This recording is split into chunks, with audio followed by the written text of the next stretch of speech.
Good.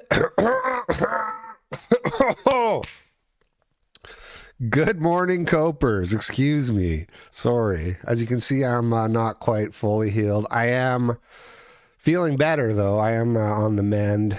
I've been able to sleep with my mouth tape the last couple of nights and actually, breathe through my nose. So I'm on the mend. It's getting better. Yeah, I got my hair cut too. Thank you for noticing. Thank you. We took the kid to the emergency room last night. By the way, born as the king of Israel. Interesting lyric. What did they mean? Were they talking about Benjamin Netanyahu? Sir, the Mistake sent $5 on Rumble. Sticks got arrested again this morning. Just sent you video in XDMs. Yeah, way ahead of you. I already got, that's like my first story. I already got that all pulled up, but thank you for the $5. NyQuil? Yeah, but the problem is I'm a mouth breather. That's why I need the mouth tape. And the reason I'm a mouth breather is because I'm kind of always congested. But with the sickness, I'm so congested that I just even if I put them, I'll just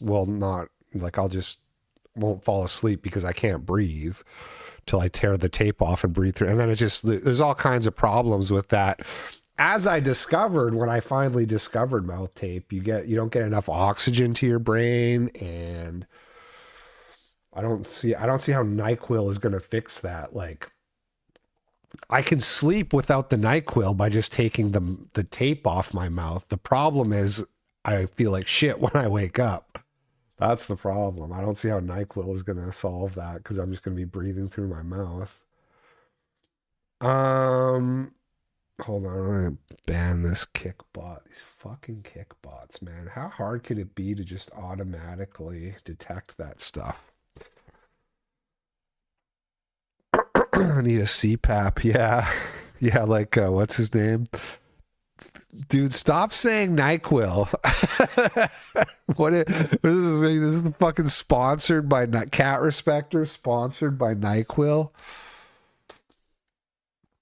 Yeah, so we took the kid to the emergency room last night. That was 4 hours out of my life, or to the urgent care rather. And the first place we went to, because he had like a third fever now in like 2 weeks, so we figured he probably has an ear infection, which the doctor thought too. So we got him like antibiotics for the. How does the mouth tape? I was having problems with it before I went and got my trim because my beard was getting so thick but I would just add more mouth tape when the beard. But yeah, if you have like a really thick beard. It's not that it like you can't put the tape on and off, but the problem is the tape doesn't like stay on good if your beard is really thick. It doesn't really and you don't get like what's the word? You don't get a proper seal. Thank you for the $2. Yeah, thank you. I'm working on it. I'm getting there one of these days. Anyway, the first place we go to. They can't take them, but this is kind of a funny story. So there's this guy in there, and I've said this before, but you go out in public and like everybody is like. Sent $3. When was the last time you busted a nut? That usually does the trick for me. TBH. No comment, but thank you for the $3. Don't worry about me in that department, okay? What, you think me being sick and full of mucus is going to stop me from consummating my marriage? Moving on. You go out in public and everyone is like slovenly, you know what I mean? And I don't just I wear hoodies, which is like arguably slovenly, you know what I mean? This fucking kickbot.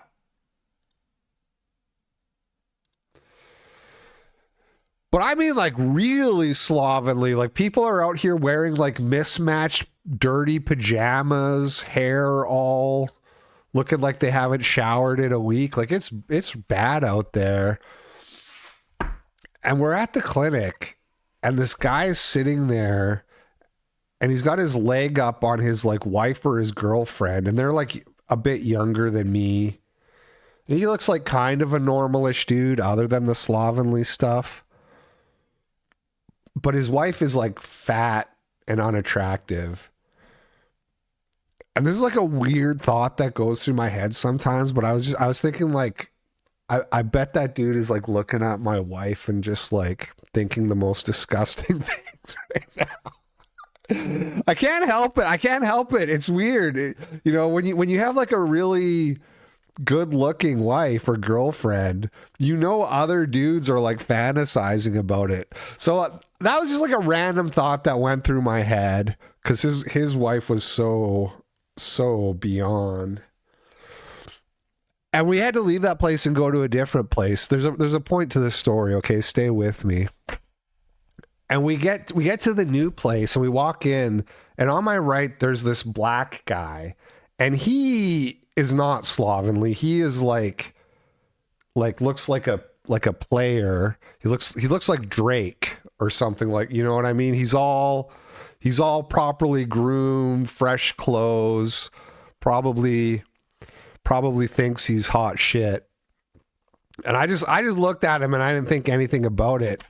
Later, I looked at my phone and there was a text from Allison, and she's like, the black dude is like devouring me with his eyes. And I looked over and he was gone at that point. Like, I didn't see the text. How arrogant. I mean, it is arrogant. It's also true though. It's Anonymous also true. Sent $5. My buddy is a massive Metal Gear head. He told me that MGS3 Remake would be a great launch point for normies. Do you agree? And are you gonna play the new remaster? Yeah. Thank you, Cat Respecter. You're supposed to call yourself Cat Respecter, aren't you? Isn't that part of the joke? Or whatever. Thank you though for that. Or is that Orthodox? I don't even remember anymore.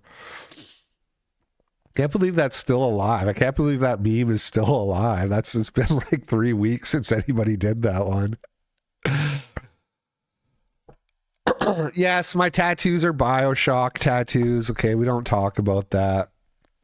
Okay. Mind your business. It's very personal. It's not. It's just cringe. I don't want to talk about it. So anyway, that happened. And this other place we had to go to, it's kind of like, it's not in my normal stomping grounds. It's out in Tumwater. It's not like my normal neck of the woods. And it's late at night. It's dark. It's pitch black out. And it's pouring rain, as it always is here in Washington. And we take this on-ramp to the highway, which I've never taken before. My first time ever taking this particular on-ramp. And we get on there and there's a red sign that says wrong way. And I slow down. I'm like, oh, fuck. Am I about to go the wrong way on the highway? It's so dark out. It's hard to tell. But I wasn't going the wrong way. I guess that sign was for like a different road, and it was just like angled. And because it was red, it was so bright in the darkness, it stuck out like a sore thumb. Anyway, I wasn't going the wrong way, but I slowed way down, and this guy behind me on the on-ramp, he lays into the horn. Like he's holding it down, right? And I'm like, oh shit, okay. So I speed up. Yes, it was perfectly visible. And because it was so dark out, and because I was unfamiliar with the terrain, I just had this second of like, oh shit, am I about to die? Am I about to kill my whole family? It's pouring rain. And so I speed up. It's a long on-ramp. I'm like getting up to 60 miles an hour, not even at the highway yet. He's holding this down for like 20 seconds. That's just the whole way. He's holding the horn down, tailgating me. And I had this like overwhelming urge to just like slam the brakes and get out of the car and walk back there and just like fucking kick his ass. And then as I'm like seriously like considering, like I'm weighing this as like, should I do this? Maybe I should do this. And then I'm thinking, oh, but it's America. People have guns here. He'll like shoot me. And then I'm thinking, it's a good thing I don't have a gun, because I would have to like take my gun to equalize, and then I would probably just kill him, even if he didn't have one. And that I'm sorry, I kind of see where the anti-gun liberals are coming from. Some people like me shouldn't have guns, man. I'm gonna end up killing somebody just because they piss me off on the wrong day at the wrong time. I get the road rage thing, man. I get it. This fucking guy lays into his horn for like 30 seconds straight. What is he doing? And then we get to the highway and he just like blasts past me, blasts past around this other truck, like immediately into like the third lane and rips off like 100 miles an hour. Pouring rain, like deluge. Anyway, sorry, but I wanted to kill that guy. Now when I hear other road rage stories, I'm like, I kind of get it. I kind of get it. All right. I was on the fence about whether or not I wanted to watch a movie today, and I was just going to not do it this week. I was going to cancel it this year because I wasn't really feeling it, and I kind of just wanted to do a normal show.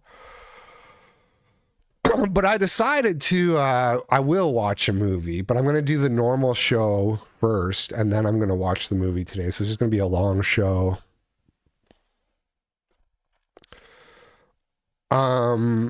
Starting with Styx Hexenhammer arrested. Another sent $3. That's why I always say it's better to bust a nut than to bust a cap.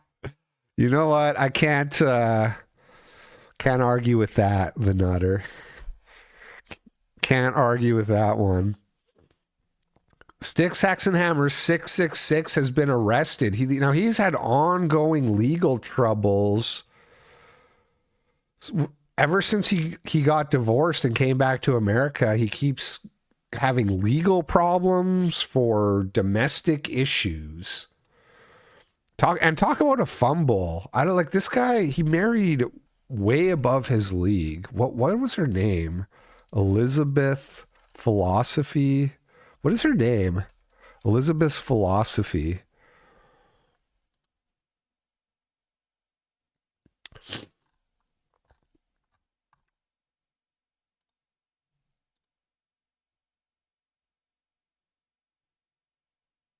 Is that her?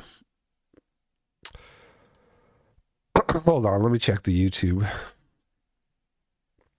She deleted everything. She like left the internet.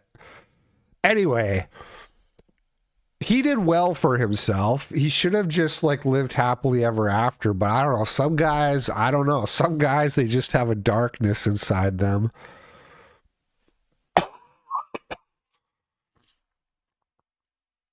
Thank you, the Orthodoxer. Yeah, I don't think it would be justified to be. I think that for a man with a family to throw everything away over some road rage, I think it would be a totally retarded thing to do.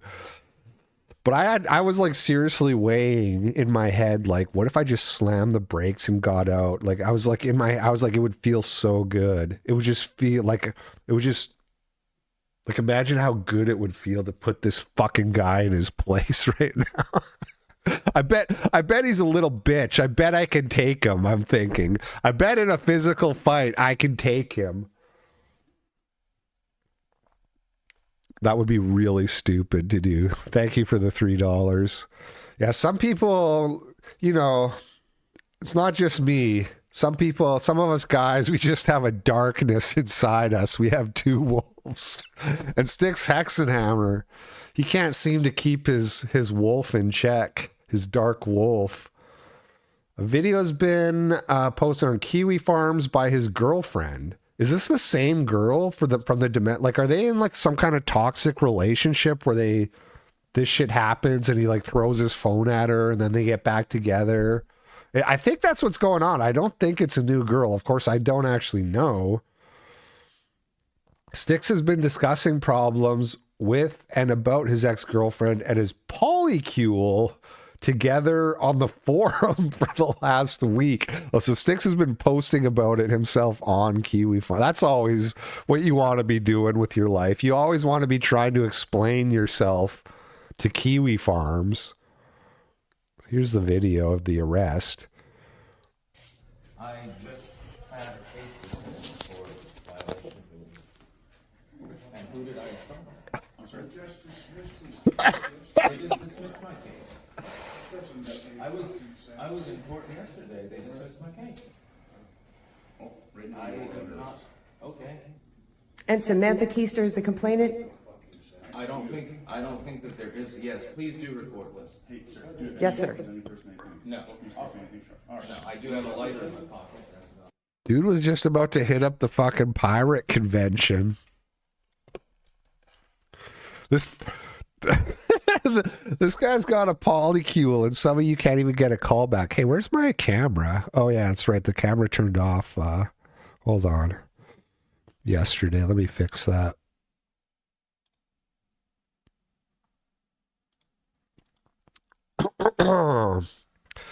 These people need to be careful. Styx will put a spell on them like that guy in New Orleans that he killed. That's true. He did kill that guy with a spell.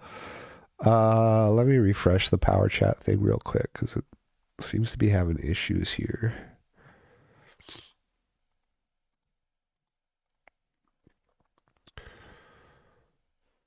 Yeah, this guy's got a polycule and you guys can't even get a text back, some of you.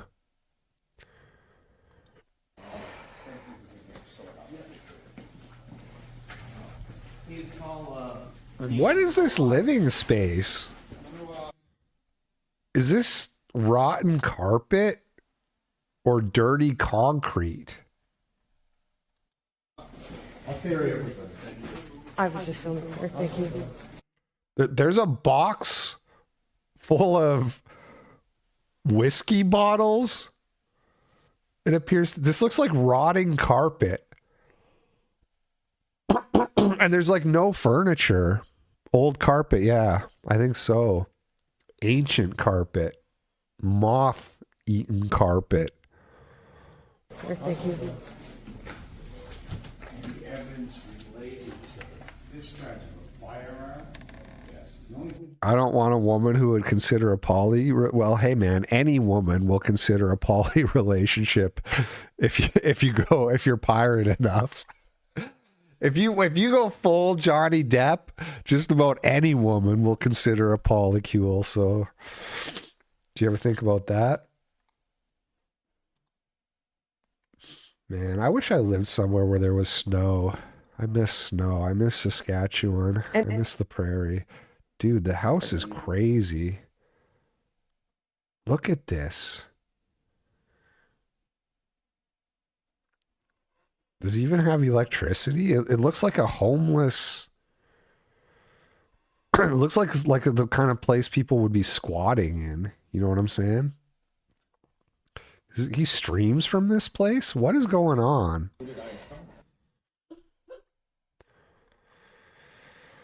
Oh, while he yaps about the money he gives his wife and child, he's actually strapped for cash and gives it Samantha.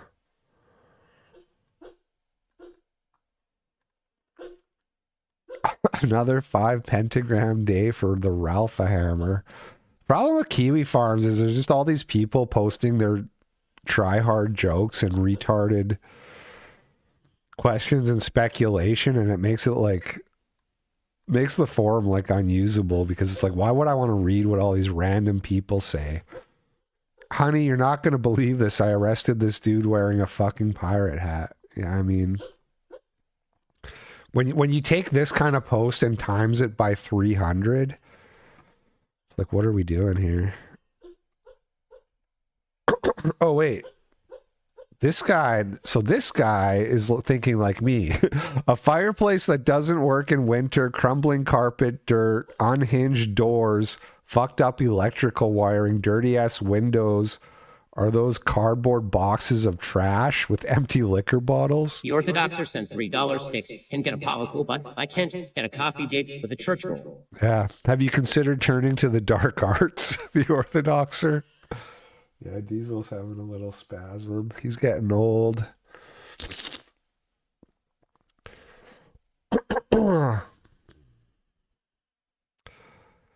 The fact he lives like this at his parents' home, are his parents alive? What is going on? What a lazy piece of shit. Can't even get the. I don't understand. Doesn't Styx like not have ads on his YouTube channel? Doesn't he like purposefully not run ads? Why doesn't he just turn ads on? $5 on Rumble.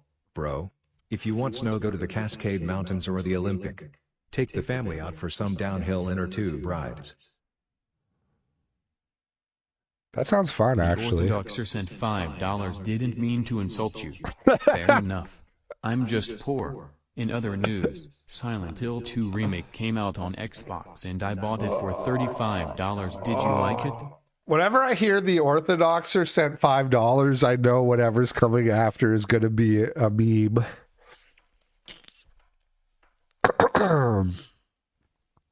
Isn't Styx from Rutland VT? What the fuck is VT? Somebody here posted text messages. I don't know how they got these. I guess maybe Styx is posting this shit himself. Why isn't it coming up? On the farms?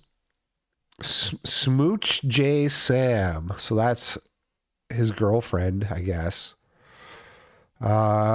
You feel a need to keep helping more people than you physically can, letting down who should be the most. She put brackets. What, she like editorializes her own tweets. What is that? Apparently, it doesn't matter if you violate conditions of release. It doesn't matter if you threaten to kill me. It doesn't matter if you cheat on me. Oh, so not the most consensual polycule. There you go. She wouldn't agree to be in a polycule. She's just getting cheated on. Go behind my back to my husband. Oh, hold on. He's married. This is the most seedy thing. This is so tawdry. Oh, Vermont. I knew that. Don't. Another sent $3 Orthodoxer give up. Spank the monkey. Shot the chicken. Bust that nut, brother. Don't let Fun with Geography Groiper see that clip. You'll never let me wear it down, live it down. Go behind my back to my husband to get my visitation removed. So ex-husband sounds like. And fund a lawyer with no intentions of helping me with all of... It doesn't matter if you try to kill me by misfiring a gun at me. Did that actually happen? It doesn't matter that you tell me I'm just like your wife, Liz. And it doesn't matter if I cry about it because you made it clear as day that you do not care. You make my insides hurt so much. Dude, you could like take these text messages. The downhill inner tubes are fucking lit. A tow rope. Interesting. That sounds fun. That sounds like a fun thing to do for a guy who's about to have 2 weeks off. Allison, if you're watching, make a note of that. $5 M seen extreme cognitive dissonance from Grow Ipers and Nick fans since the peers thing. Do they not understand when the left wins midterms next year? They are going to name Grow Ipers a terrorist organization? It's very odd optics. So just to be clear here, this fucking soul divider guy. So just to be clear, the cognitive dissonance is that they think they won because everybody's talking about, and literally everybody is talking about how bad Piers Morgan got wrecked by Nick. But actually, they're going to get declared a terrorist organization because Nick said Hitler is cool or something. Like how does, okay. I mean, I know the left will just do things, but well, I guess we'll see. Somebody remind me of this note in a year. Let's check back on how that actually goes. Anyway, man, holy fuck. Would have been a good day to just watch a movie. I always feel like fine, and then as soon as I start talking, the phlegm just builds and builds. You could take these text messages and like tell AI to make an emo song. You make my insides hurt so much. That could be the chorus.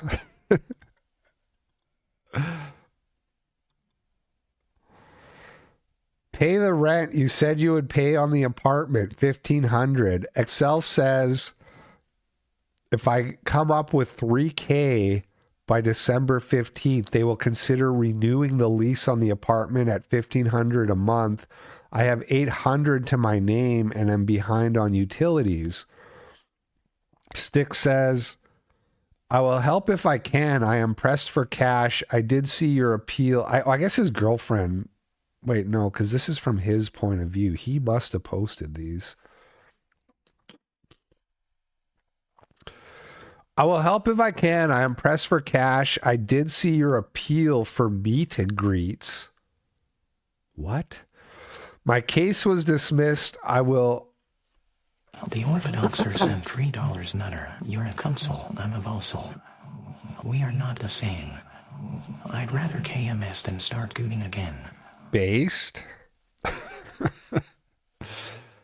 My case was dismissed. I will still try to help. I was not lying when I said I loved you and my love will always be true. I do not have a harem. You are the one I want, but even if I cannot have you, I can still help. Stand by. Go get tested at the clinic and quit drinking. That was her response 8 minutes later. Go get tested for STDs and quit drinking. And for the love of God, don't stick your dick in Nikki's turkey slit. Sick pukey emoji. You don't even love me, Tarl, please. Okay, I am insane, yes, but I still have human feelings. I was going to kill myself. Bruh. I was going to kill myself and thought I would tell you when I died. I would only be thinking of Hampton Beach and your cute gardening and stuff. I really deeply fell in love and always will be. Make things right, which presumably that means give me $1,500 right now.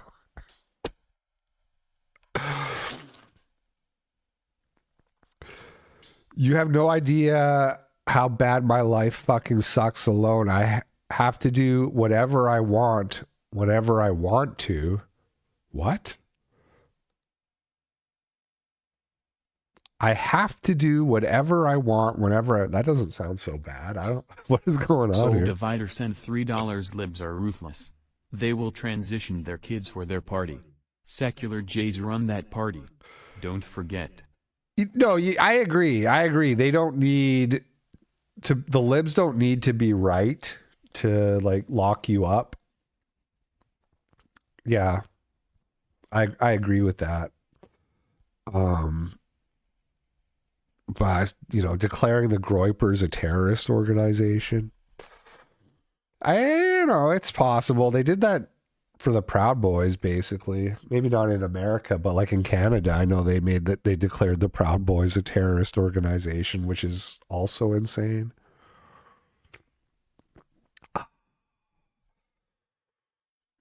I have to do whatever I want whenever I want to.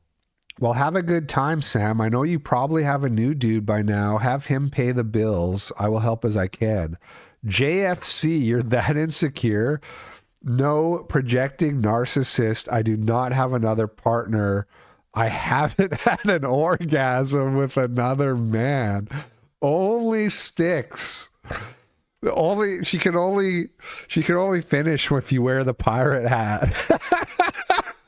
I hope you guys are taking notes on how to please a woman. This looks like we're back to the beginning. Yeah, you make my insides hurt so much. Okay, we've looped around. All right, so that's over. Hope you guys enjoyed that.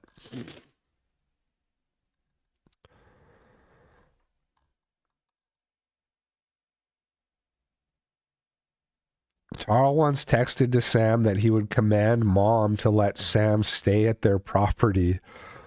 One might surmise that Sam is not their favorite leech. Tarl is making a great late run for the Julays. I don't know what that is. Sorry, I'm normal. Sorry, I'm normal and have a life. All right, moving on. Anti-white. Anti-white. Hate. White guilt. White propaganda back in the news. Kentucky Representative Sarah Stalker says white children need the opportunity to feel bad about their skin color in K-12 educational settings. Kindergarten to grade 12. White kids need to feel bad about their skin color. I'm going to be honest. I don't feel good about being white every day for a lot of reasons. Because it's a point of privilege that I get to move through the world in a way that so many of my other colleagues and friends and family members of the community don't get the privilege to do. And I'm just a female, but just a woman, just a white woman. If I was a white man, I would be functioning from a point of an even greater privilege. I think we're missing an opportunity when kids have a moment to reflect about how the color of their skin does and does not allow them to move through the world. Running to them and trying to stifle that and trying to say you shouldn't feel bad, so we don't want to ever expose you to something that is going to make you have to pause and have maybe some internal feelings. It's a missed opportunity for some really good dialogue. Did you see the article that me mom guy died and the holy guy? Yeah, I did see that. I don't have it pulled up, but I guess I didn't even see this clip, but I heard people talking about it in the Piers interview with Fuentes. Piers like played a clip of some like Finkelstein guy being like, "Me mom died in the holy," in the whatever the British slang term for Holocaust is, and the holy wobble, and that guy, he's like written white guilt articles. I forget exactly what the headline. Also, Sarah Stalker is Jewish. People were saying that in the chat. Grok, is this real? Hey Grok, is this real? Sarah Stalker is Jewish, as confirmed by her Wikipedia page. Very interesting. One more observation in my Jew log. Does she have a Twitter? Sarah Stalker X. Is this her?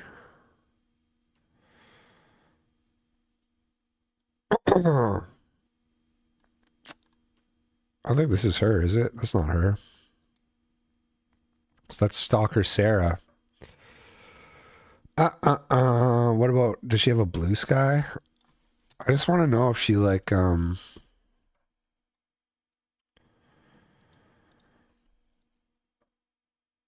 this looks more like the person I'm looking for.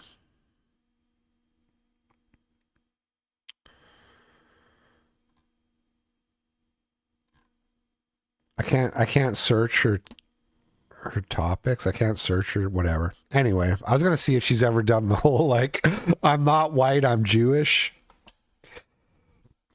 A lot of times when they're on X, you can find that. You just search and they're like, when somebody else is like, you're just a privileged white woman, they'll be like, I'm not white, I'm Jewish. I'm not white, I'm Jewish.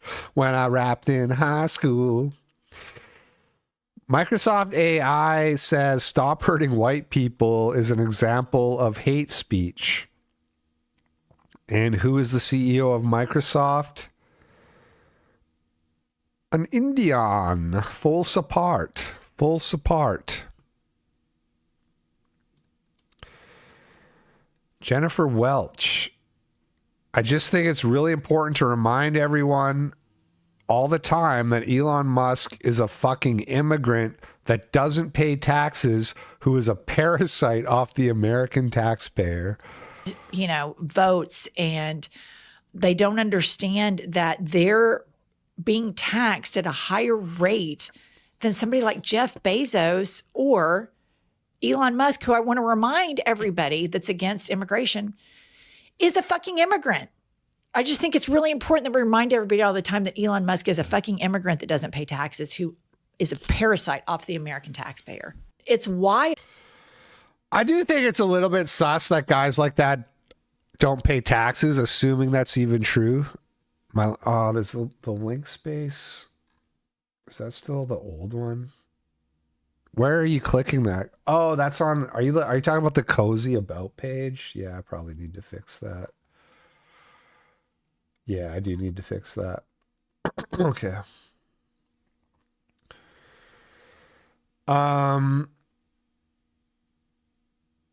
Probably billionaires should pay a little bit of taxes. But having said that, these guys create hundreds of thousands of jobs. Literally. Not even tens of thousands, literally hundreds of thousands of jobs probably. Well, I don't even know. How many jobs has Elon Musk created? What does AI say? 110,000. What about Jeff Bezos? Is probably even more, I would guess.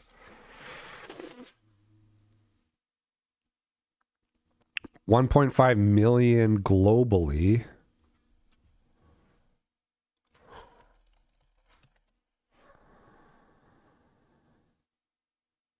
Over 1 million. So should the billionaires be paying a little bit of tax money into the system? Probably. But are we going to compare these guys to Somalians on welfare scamming the government? No, I don't think it's the same. I don't think it's actually the same. The billionaires are more or less a net benefit to society. They wouldn't be billionaires if they weren't providing something of value to begin with. Come on, Orthodox, just rub one out. Wow. You know it's gonna feel so good. I know of some good vids if you'd like. Okay. I take that back. I said they wouldn't be billionaires if they weren't providing something of value, but that doesn't actually apply to like the OnlyFans guy or these gambling people, the Polymarket Kalshi people. I don't think they're really benefiting society. But Elon Musk and Jeff Bezos probably are.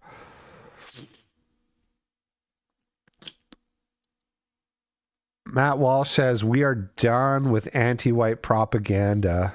Why was Carmelo Anthony allowed to receive his diploma? He killed an unarmed white kid and then lied to police about stashing his knife in the bleachers. And it seems like the kind of thing that should disqualify you from graduating. I don't know. And while we're at it, what evidence was there that Derek Chauvin actually killed George Floyd? Even the jury told CNN they didn't actually think Chauvin killed Floyd. They convicted Chauvin because, in their view, he didn't demonstrate enough compassion to a man who was clearly overdosing of his own accord. And while we're at it, why were the prosecutors allowed to Pause. Billionaires cost the taxpayer 5 times as much yearly welfare. So you're saying every billionaire costs the taxpayer 5 times the entire welfare program? Citation needed. Citation needed. Can I get a citation on that? Source. It came to me in a dream. lie to the jury about the relative amount of fentanyl in Floyd's system by comparing his blood samples to samples from overdose victims that were taken long after their deaths. Until we get serious answers to these questions, don't talk to us about the Cinnabon woman who had a bad day. Okay, she's not a hero or martyr, but she is the predictable result of decades of anti-white propaganda that has destroyed far too many lives. And like the Cinnabon woman, we are all tired of it. Why was Based Matt Walsh defending our Cinnabon queen. Yeah, there's a lot of tweets about how, you know, she's got a colored kid, or she lied about having a colored kid, or whatever. She's got a criminal record. She's a Democrat. This, that, and the. I don't care. You either are. Look, it's this simple. You're with the white Cinnabon lady, or you're with the Somalis. That's it. That's it. It's that simple. There is no. I'm against everyone. No, if you're against everyone, then you're with the Somalis, because they're also against everyone. You either stand with Cinnabon Karen, or you stand with the Somalis. Yeah, Elon Musk tweeted something like, he literally tweeted like no white guilt, I think, or something like that. Because somebody said Jason Coons. It was like Elon Musk. I don't have that one pulled up, but he's been tweeting a lot about that. Of course, he's always the first people he quote tweets are always based black guys, but still kind of nice. Hold on. All right, Grok. What percentage of the U.S. budget is spent on welfare, and what percentage is spent on subsidies for S&P 500 companies?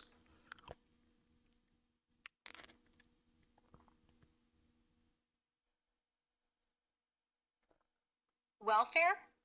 That's a chunk, around 17% of the federal budget. Mostly means-tested stuff like SNAP, Medicaid, and housing aid. Total spending hit $7.01 trillion this year.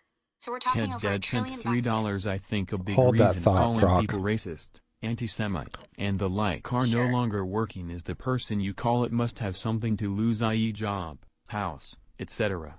Gen Z is so broke that the name calling loses its effectiveness. Yeah, I also think people are just slowly but surely picking up on the fact that people throughout all history were racist for a reason. They weren't just stupid and ignorant and backwards, and they weren't actually brainwashed into being racist. It's actually the opposite. It takes like a fuck ton of propaganda to convince people that racism is bad, and that worked for like literally like 2 entire generations, but it's wearing off now. So just off the top here, welfare is 17% of the U.S. budget. So 5 times that would basically be, what, 85% of the U.S. budget? That's probably not true. I doubt the taxpayers, I doubt 85% of the taxpayer money is going towards S&P 500. Yeah, go ahead, Grok. Finish your thought. 5 times 17 is 85, but no, that's nowhere near right. Mensa math. Sorry, continue. Firms, that'd be way under 1%, like 10 billion maybe, if you're talking direct subsidies. Not even close to 85. People mix up total corporate welfare with actual handouts. Tax breaks and bailouts inflate the number, but real direct spending, tiny. What's the inflated version say? The inflated version? If you roll in all indirect support, like tax breaks, low-interest loans, and R&D grants, estimates put corporate welfare for big firms, including S&P 500, at around $450 billion a year. That's still just 6.4% of the budget, not even close to welfare's 17. Right. And just to be clear, that's for the entire S&P 500. This guy said each billionaire costs the taxpayer 85% of the federal budget. Okay. Wrong. Fact check. Wrong.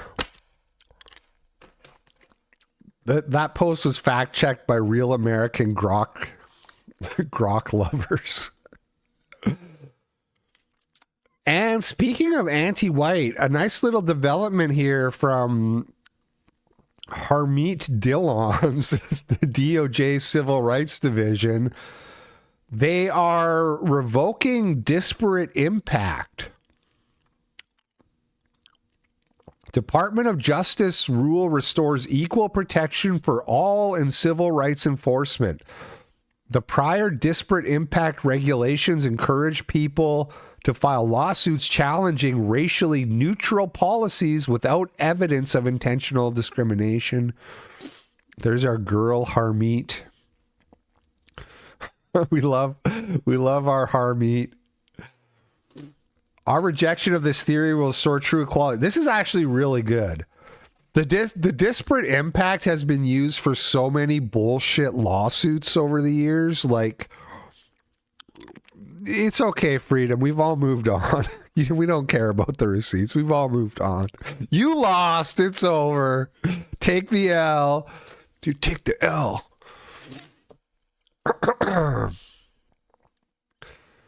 Like in New York, the teachers sued the city for whatever it was, $2 billion or whatever it was, $20 billion, because blacks and Latinos couldn't do as good at the test to become a teacher, to become licensed to teach.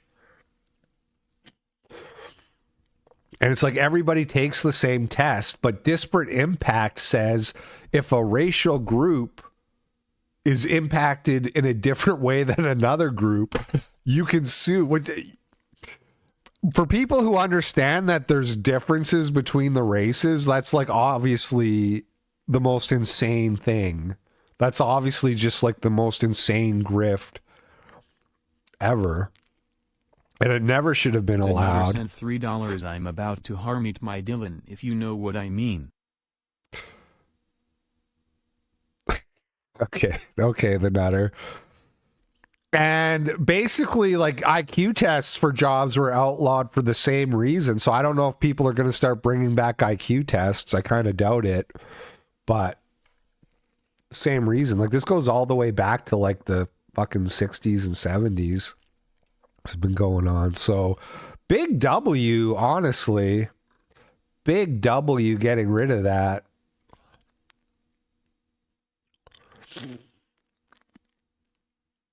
Okay.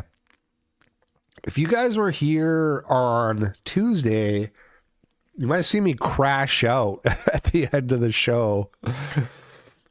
I crashed out because I thought we had all kind of moved on from the Charlie Kirk stuff. Like obviously Candace hasn't, but that was just sort of like a little bubble that you could just ignore.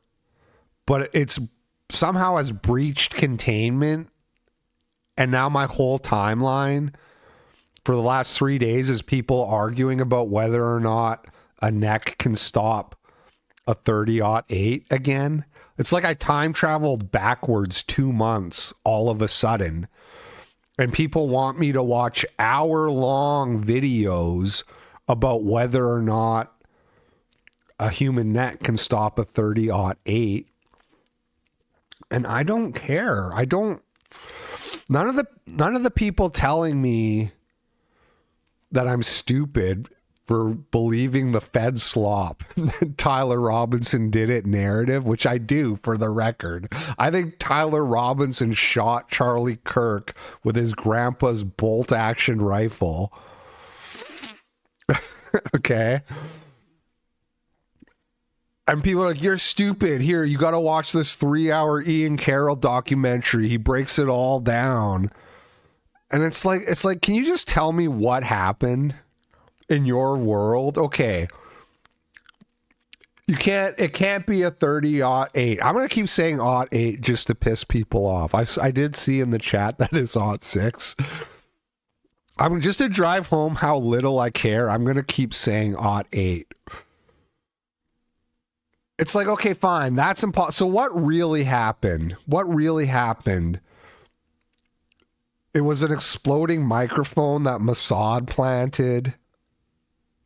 You know, nobody knows. They know they want it to be something like that, but they have no evidence. Anyway, I just hate all of this. I hate hearing about it. I don't care. It's stupid. I crashed out because I made some comment about, because people are like, you got to watch Ian Carroll's video. It's really compelling. And I was like, yeah, You sound like the kind of guy who watched Candace Owens' video about Bridget Macron and thought that was really compelling. And this guy, Radio Shack, he gets all incredulous. He's acting like I must be trolling. Saying, is LP being serious right now? Does he actually not believe that Emmanuel Macron married his father after his father had a sex change? I thought it was stopped because it glanced off his body armor first. Originally, people did say body armor, but that didn't, I don't think that theory held.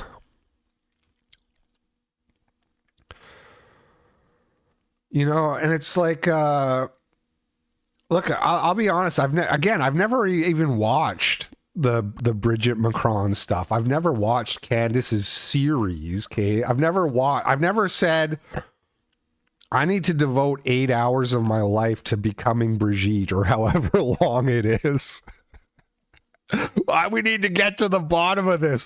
What fucking difference does it make to my life, even if it is true, which is highly unlikely? This guy married his own dad. The president of France, by the way, not just some random guy. The president of France married his own dad after his dad had a sex change. Even if that's true, what difference does it make to my life? This is why I've never watched Europa, which people get pissed off about. But I say the same thing. If the Holocaust really happened, how does that change my current worldview in politics and that?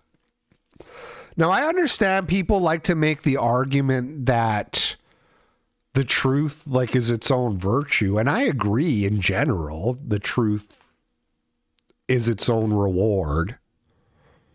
But if it's going to take you 20 hours to figure something out, and even then, there's going to be so many arguments on either side that you're ultimately just going to be swayed by the direction that your biases point more likely than anything. I have looked into some of the Holocaust stuff when revisionists make these claims, and I'm ambivalent.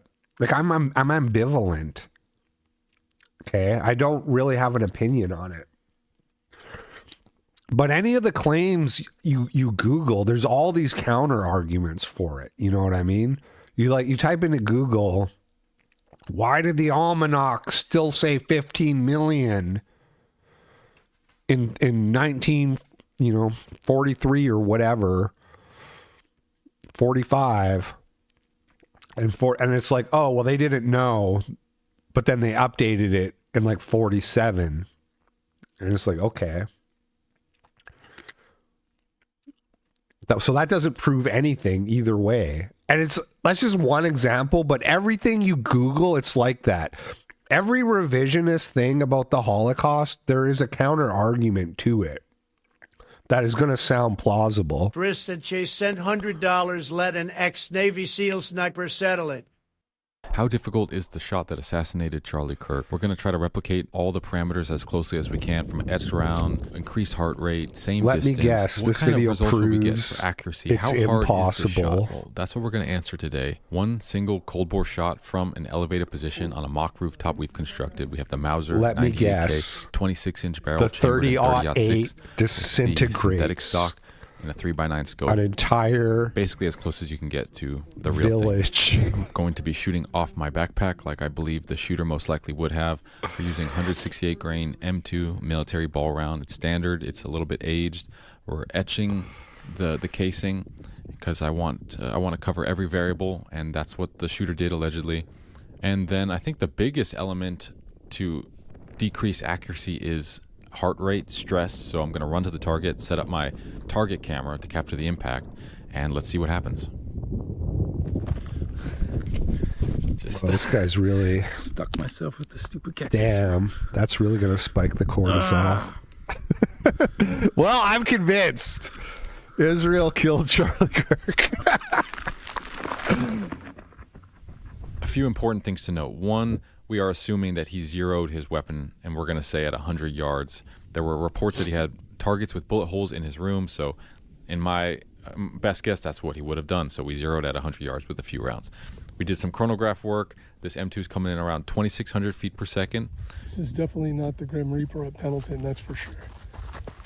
Did he disassemble the weapon and reassemble it? That's a variable that I didn't account for here, so perhaps next time we could test that. But this is by the way, thank you for the $100 from this position. So let's see. I really appreciate that. What we could expect, possibly from a similar setup with similar parameters. Do they really put their legs like that?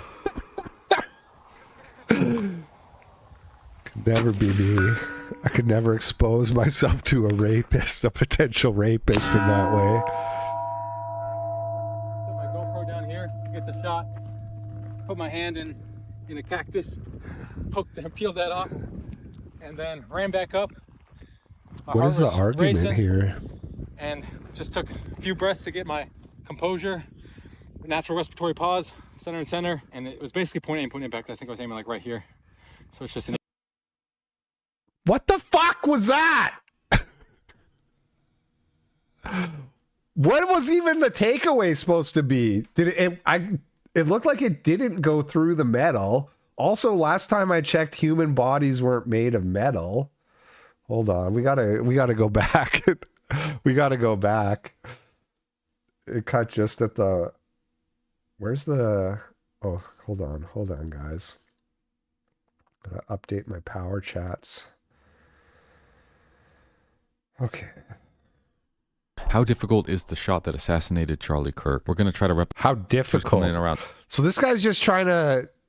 Anonymous sent $3, bro. Candy Owen said that Bridget is his dad. That's when you gotta stop taking her seriously. Like, I mean, come on, man. Also, Candy Owens is a asterisk, and Monkey Eddie like to fool. So true. I'm not telling you guys what to believe. Again, I haven't watched 8 hours on Becoming Brigitte. I'm sure it's very compelling. The point I was trying to make on Tuesday is that people can make very convincing conspiracy theory arguments. Okay? They're showing you everything they want you to see. Some of it might not even be real or true.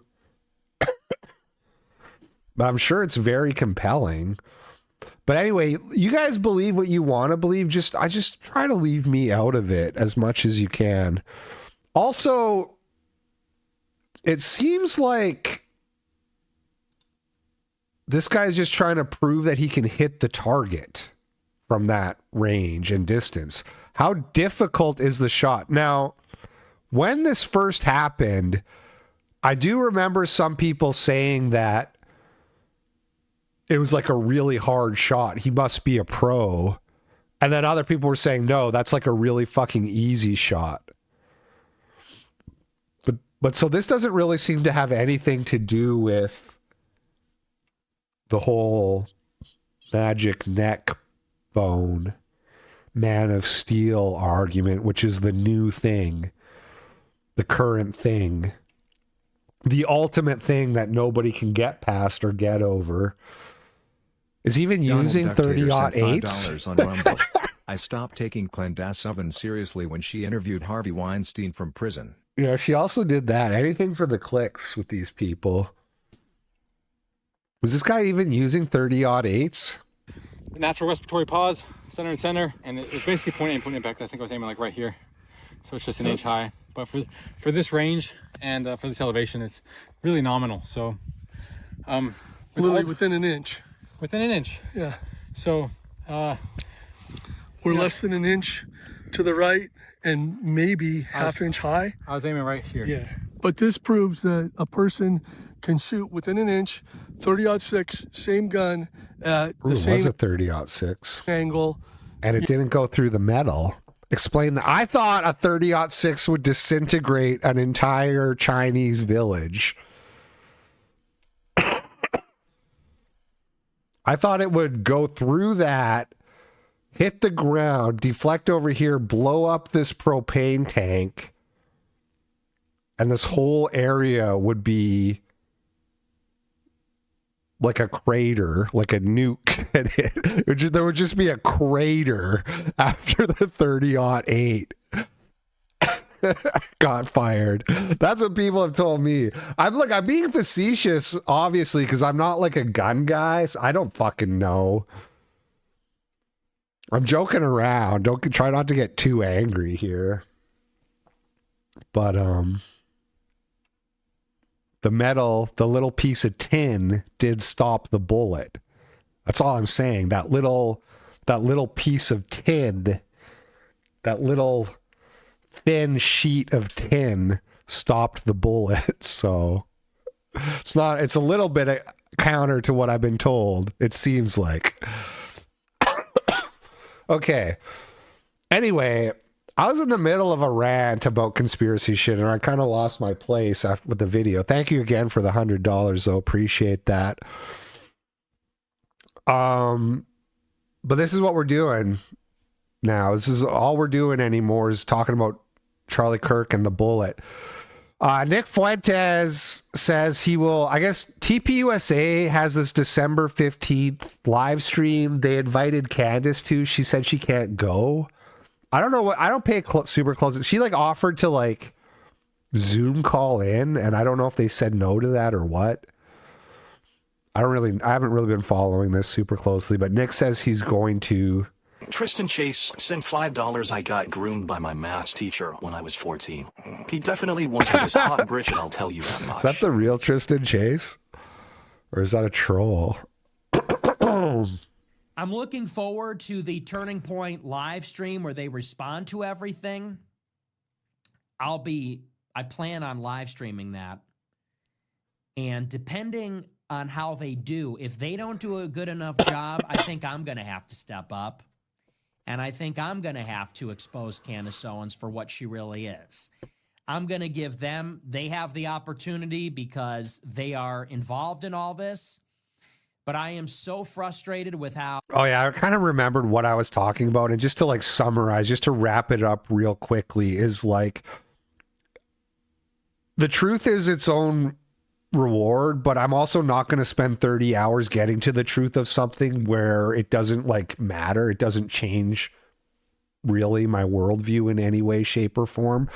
Obviously, if Israel or if TPUSA killed Charlie Kirk, that would matter. That would be important to know. But spending 6 hours of my life listening to every possible argument Shift about Demeanor the sent bullet. $10 on Rumble. How can y'all watch Candace's head mispronounce words and mess up common phrases for an hour and a half every day and take her seriously? We're actually going to talk about Candace because people have been posting about her history, and we're going to go over that, and it's not good. It's not good. She's a hustler. She's always been a hustler. Thank you for the $10. By the way, Shift Demeanor, you sent me $100 on the Monday night gaming stream, and I'm really grateful for that. I logged into my Rumble transaction page yesterday. Do you know what I got from that? $50. They take 50%. Or I think it's like Rumble takes 20%, but the App Store takes like 30%. So I got $50 from your $100 donation, and far be it from me to look like a gift horse in the mouth, but just to put it in perspective, if you sent that on Power Chat, I would get $92.50 because they take 7.5%. Entropy is, I think, like maybe 7% to 15%. I don't know exactly. But Rumble, if it's downloaded through the App Store, is apparently 50%. So I just want you to know that. I'm not going to tell you need to go sign up on Power Chat or Entropy, but I just want you to know. Yeah, it's Apple Pay plus Rumble. I think Rumble takes 20%, which isn't that crazy. But Apple, the App Store, takes 30% as well. That is insane now. It's totally insane. 20% is bad, but it's not insane. 50% is fucking insane. You may as well send a fucking Christmas card to Mark Zuckerberg while you're at it. You may as well drive to Hallmark, buy a Christmas card, write a nice personalized message, put it in an envelope, write his address, or whoever. You know, you get my point. I know Mark Zuckerberg doesn't own Apple, but you get what I'm saying. So I just want people to know that, okay? If you're sending the, you know, if you want to send a $5, $10 Rumble rant, cool. If you're going to send $100, maybe think about using Power Chat or Entropy. PayPal actually takes the least, but then you don't get the text to speech or anything. PayPal takes like 2.5%. But, you know, I recommend Power Chat. That's the one I would recommend.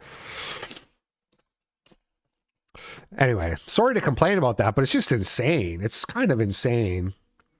How people are handling it. They're losing. If Turning Point doesn't do a good enough job on December 15th, I'm going to have to step up. And just like I exposed Tucker Carlson, and just like I exposed J.D. Vance, I'm going to have to step up, and I'm going to have to blow the lid and expose everything about Candace Owens and reveal who she really is, who her husband is, who her donors are. And unlike her, I will be naming names. I will be coming with receipts. I will blow the lid on the whole thing, and I'll give her the Tucker Carlson treatment. Oh, wow. But I'll wait and see how the Candace Fed USA Network stream goes. I think they're going to do a good job, but if they don't, then I'll finish it for them. Wow. Nobody else will do it. Everybody else is afraid of Candace Owens. I'm not afraid of some ignorant black bitch. I gotta be honest. I don't care. I don't like these things of like, oh, she gets money from the Koch brothers or whatever it's going to be. I don't really care about that stuff that much. She, you know, she's mentored by Al Sharpton, like whatever it is. I just don't care. If you're saying retarded things, like that's, I got everything I need to know already. Okay. Married to a Jew. I thought he was like English, like royalty or something. I don't really know. Everybody's afraid of a black Karen. I'm not. I'm a groiper. Okay. Black bitches are a speciality. Okay? British lord. So Turning Point, the whole conservative movement, they're all in fear of Candace Owens. Nobody wants to step to her and her insane cult of followers. Candace is getting funded by the Rothschilds. I look forward to the Turning Point stream. I'm planning on simulcasting that or simultaneously streaming it. That's next Monday, I think, right? So I'll be live streaming it, and we'll. Yeah, that is funny. There's obviously probably like a lot of corruption at TPUSA, especially with the leader being killed. I'm sure you have a bunch of people trying to like carve out the biggest piece of that pie they can get because there's so much money and power there. I don't trust any of those people. But I also think I feel bad for Erica Kirk, man. I don't care. Just all the people are like, something's wrong with her. It's just the vibes are just off. I just feel bad for her, dude. She's just like a lady. There's no actual evidence that she's done anything wrong at all. But everybody's like, look at her smiling in this picture. Look at her, you know, hugging JD Vance or whatever. It's like she just gets so much shit. Just a grieving widow. Hasn't actually done anything wrong, but people are like seething because she smiled at the wrong time or whatever. We'll see how it goes. And if they don't do a good enough job, then I'll be coming back for the season finale of 2025, and I'm going to put her in a coffin, metaphorically speaking. I'm going to do it for the Vine. I'm going to put her in the coffin. It's going to be over for the book club, okay? We're turning the page on the book club, but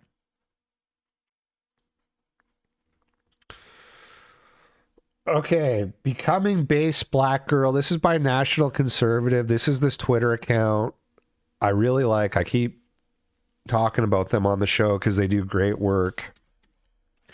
They put this out yesterday. Here's Candace Owens, high school student Candace Owens. Zoom in. It won't zoom in. With the NAACP like suing her high school over a racial incident where she was discriminated against racially.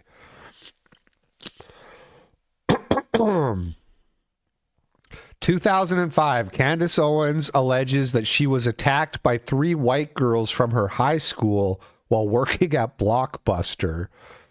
She claims they stomped on her while screaming racial slurs. Welcome to... What would it have been in 2005? Was it Obama president? It was Obama, right? Hey, Grok, who was president in 2005? George W. Bush was president. Oh, it was Bush, okay. Welcome to Bush country, bitch. Oh, yeah, Obama got in 2008. That's right. It's all coming back to me. Hey, let's not forget how I did 17 times 5 earlier and got the exact number in my head. Let's not forget about that part, everybody. She claims they stomped on her while screaming racial slurs. Super, super likely story. Owens asserts that they were jealous of her boyfriend and that the attack was eventually stopped by the manager. She alleges the girls were charged with breach of the peace, illegal restraint, and intimidation by bias or bigotry. These claims never appear in her books. Despite numerous articles from 2008 to 2016 about her NAACP lawsuit against the school, I couldn't find anywhere this alleged incident is mentioned. The claim suddenly emerges in 2023 when Vanity Fair profiles her.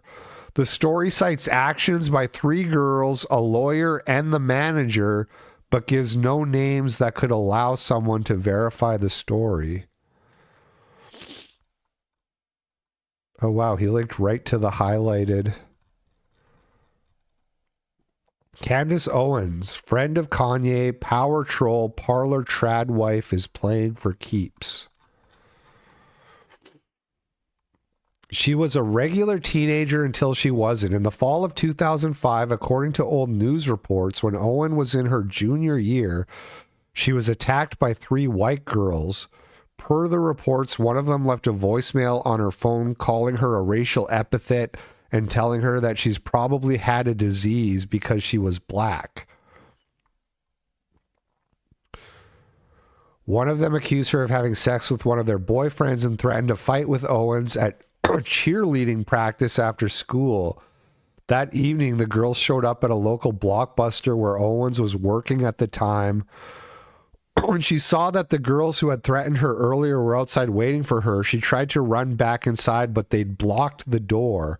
The store manager happened to look out the window at that point. He told police that when he ran outside to help her, Owens was laying on her stomach as the 3 girls beat her and shouted a racial epithet. One girl ripped out Owens' earring.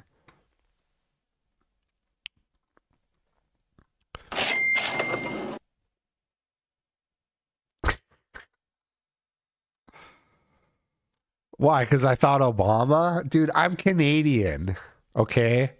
I didn't even know America existed until like 6 years ago.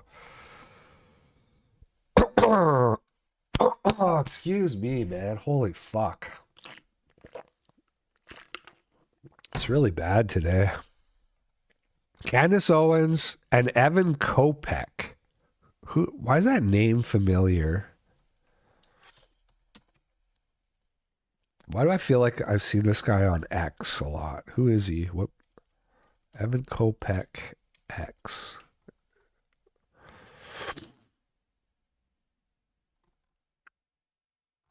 Guess not. Whoop. Who is this guy? Who the fuck is he?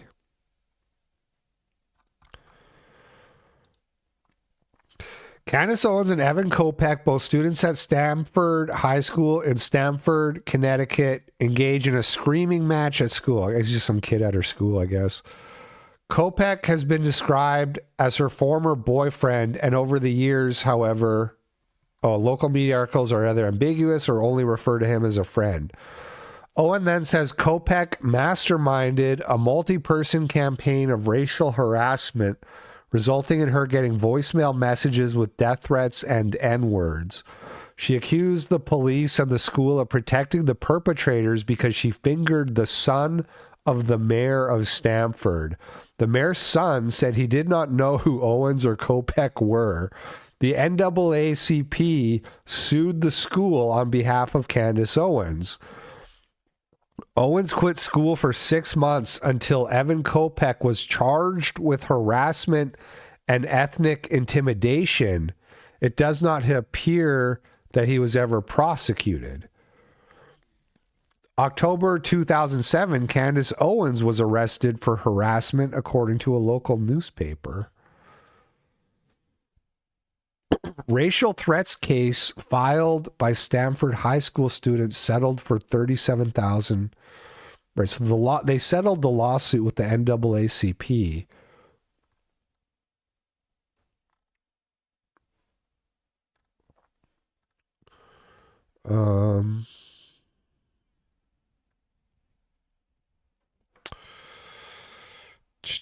Candace Owens was arrested in an unrelated harassment case in October.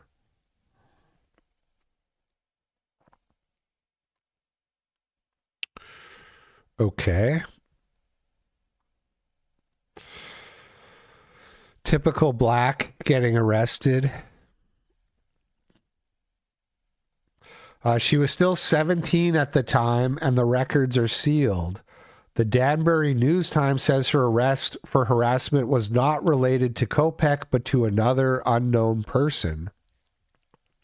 The school district paid her $37,000 to drop the lawsuit, probably because it would have cost much more to defeat in Tristan court. Chase sent $5 LP. Click that first link in Google when you searched his name and exit. So Evan Kopeck was a good guy, Candace. First A Fox video surf.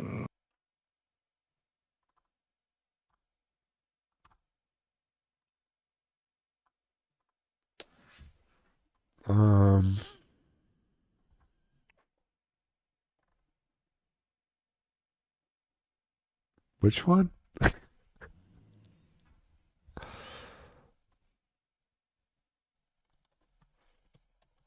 It was a X link, wasn't it? Oh, this came up when I clicked on X. That's what it was.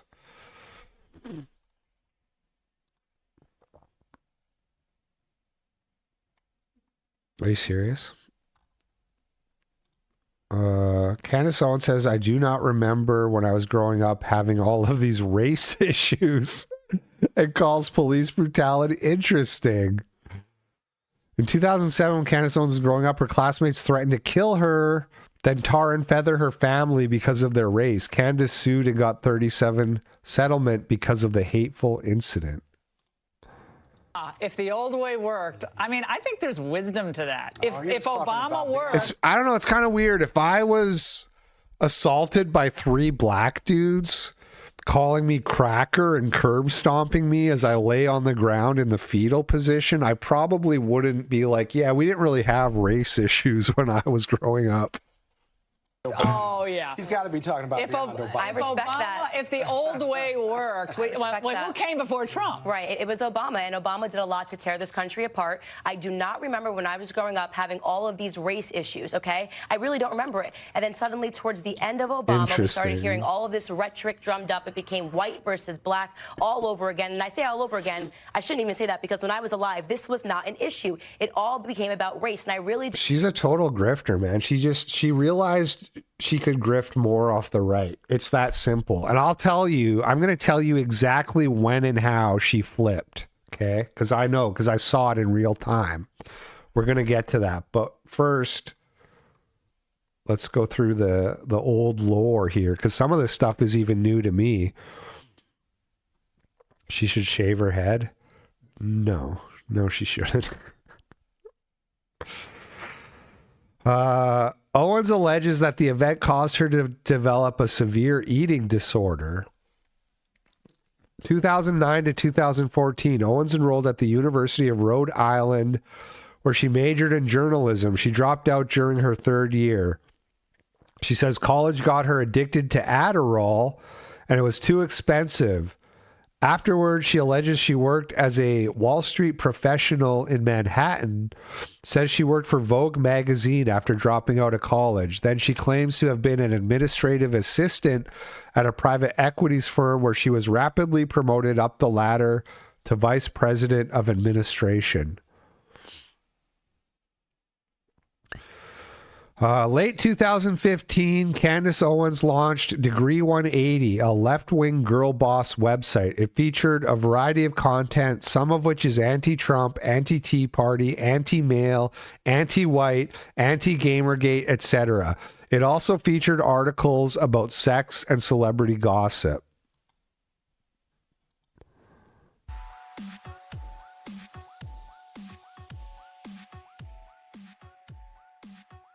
I hate when guests come over and they're all like, do you mind if I use your bathroom? As if I could ever be like, no, hold it. I hate raisins. I hate the friend who is all like, did you see last night's episode? She looks familiar too. Oh, really? Thanks for the heads up. I hate you. I hate both parallel parking and back-in parking. I hate when I'm watching TV on like an even volume 6 and then a commercial comes in like, what the fuck? Who just turned up my TV?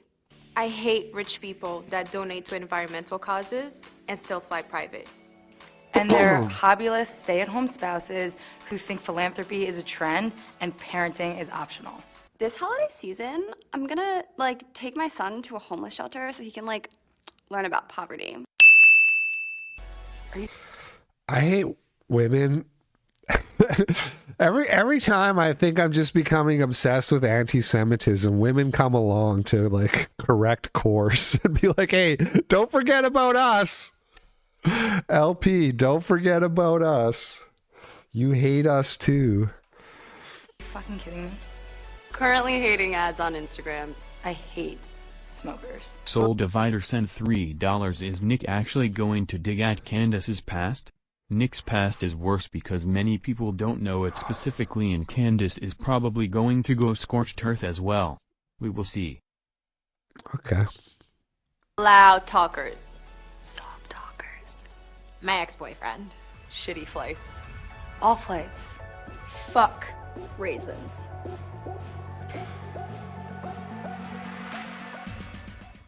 I love the memories of my father.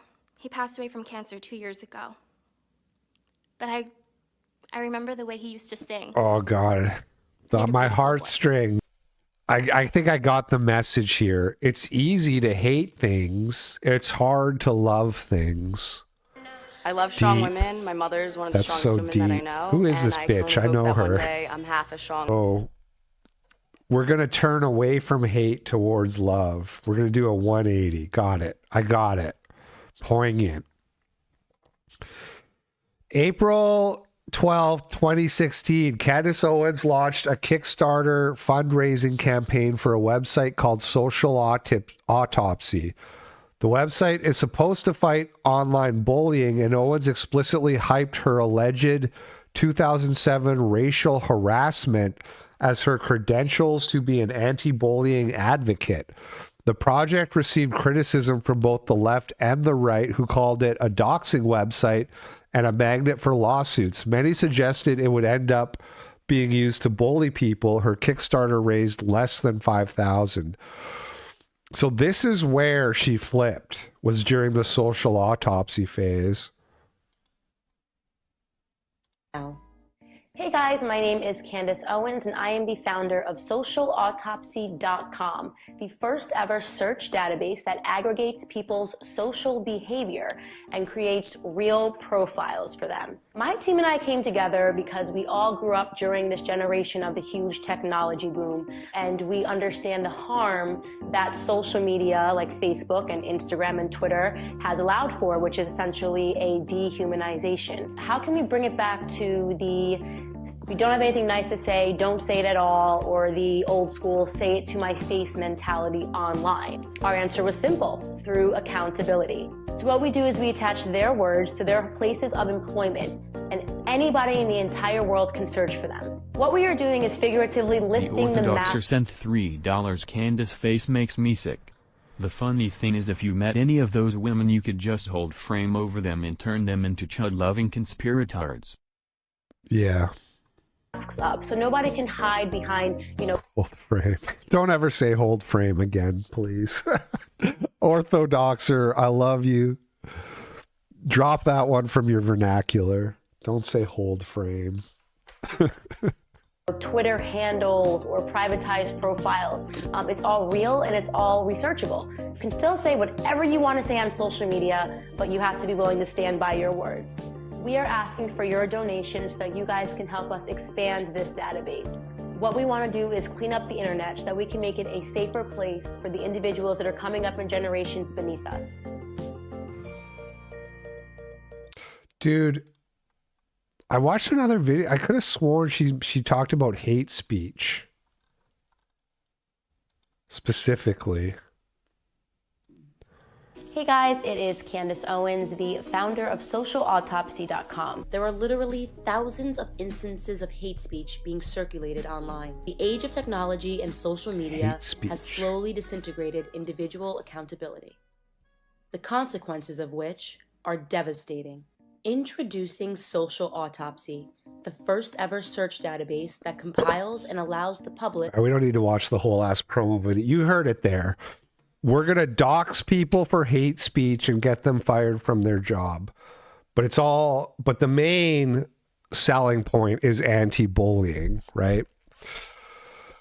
So this is where Candace flipped, because here's what happened. This was 2016. It was the height of Gamergate. It was peak Gamergate and peak also like Trump hysteria. 2016 was a crazy year. If you were paying attention to the culture wars, you remember.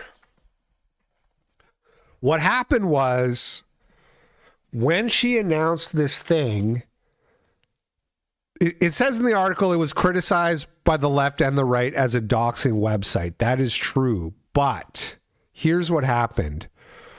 There was Gamergate. There's these main figures, right? You had Anita Sarkeesian, Zoe Quinn, Randy Harper, is that it? And Brianna Wu.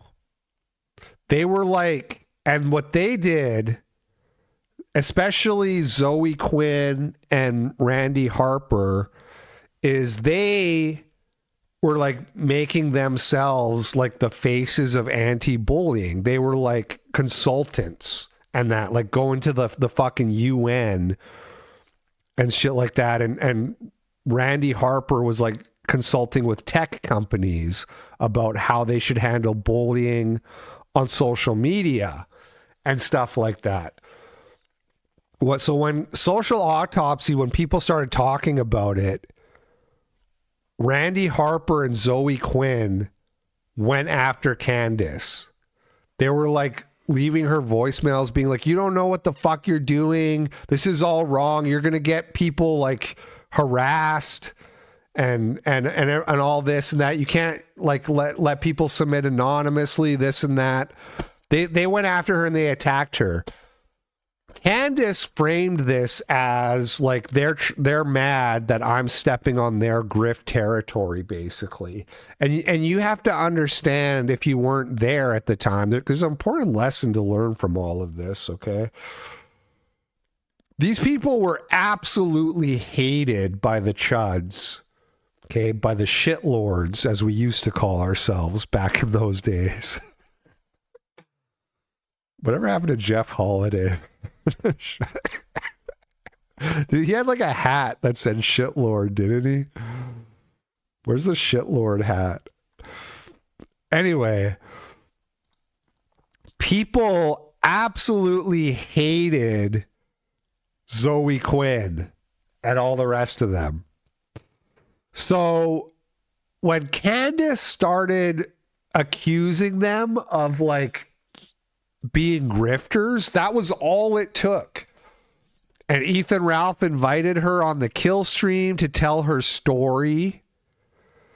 And the kill stream, again, was like a much bigger deal. Although it wasn't like, it got much bigger later. But, you know, Ethan Ralph, he was like one of the big, on the other side of the Gamergate. You had Medicare, of course. And then you had Ethan Ralph and like Mundane Matt. They were like the anti-Zoe Quinns. So Ethan Ralph brings on Candace and she talks shit about Zoe Quinn and Randy Harper, and that was it. That was all it took.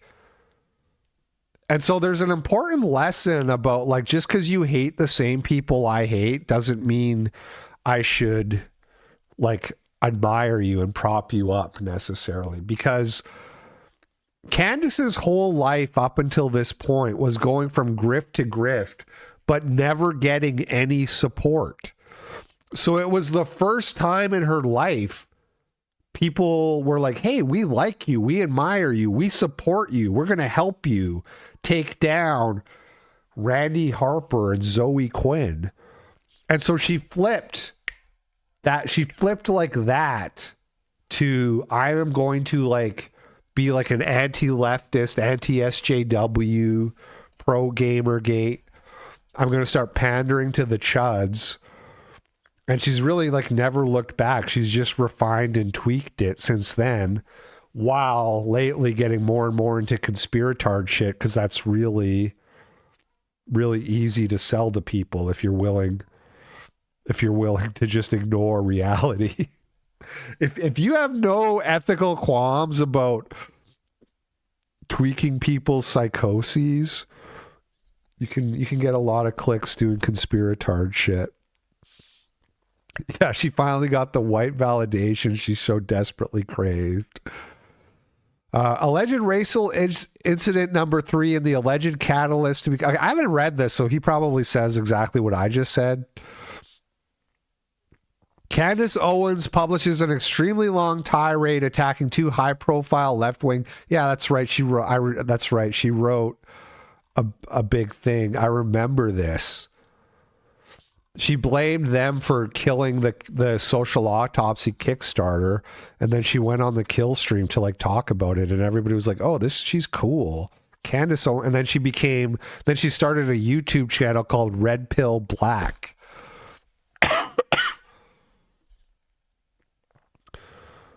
Owens claimed Quinn and Harper were fraudulent anti-bullying activists who attacked social autopsy because it was a threat to their own business model. There's Randy Harper, big fat fucking land whale, big fat fucking bitch.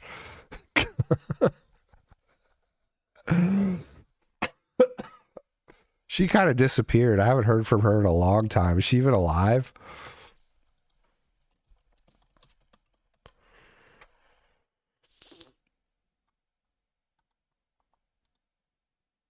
This is probably her.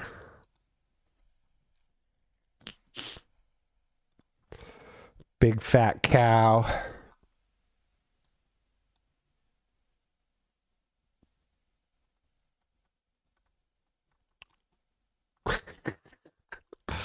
Last tweet in December 2023.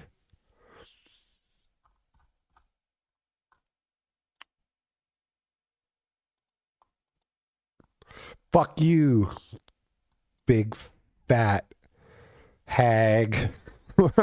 What's another one? What's another word you can put after big fat? Anyway.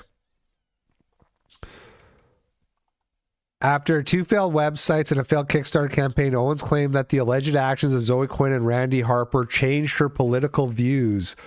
She calls herself a former liberal and shuts down Degree 180. In 2017, she would elaborate that her failed Kickstarter campaign allegedly Mr. taught Bing her... Bong sent $3. The real red pill is realizing the sector revolves around the Ralph email.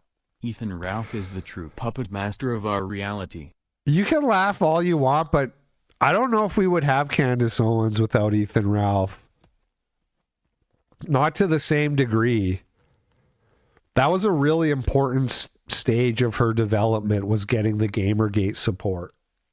And I'm not even like blaming Ethan Ralph like it was his fault, but he was the one who put eyes on it.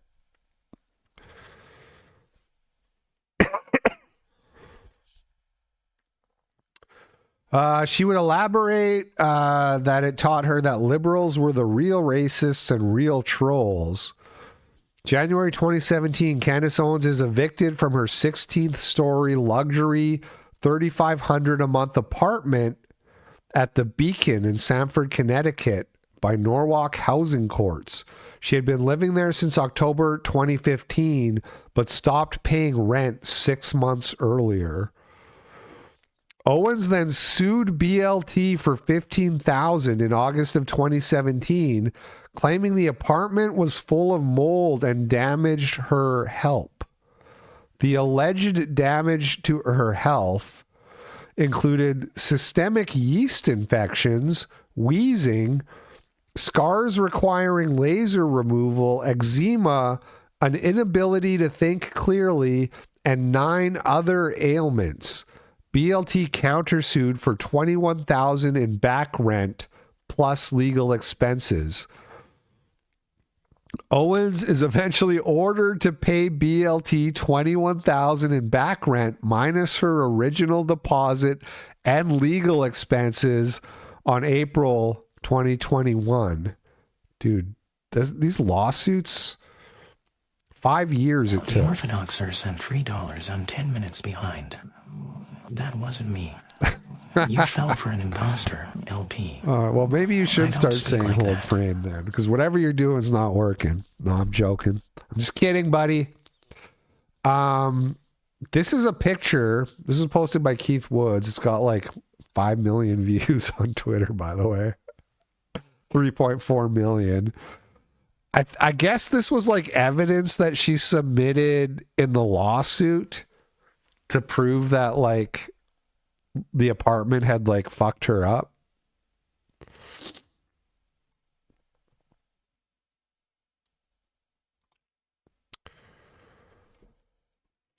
So she lost that.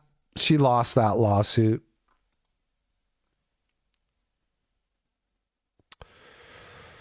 Oh, this is like a list of all the diseases. Scars requiring laser removal.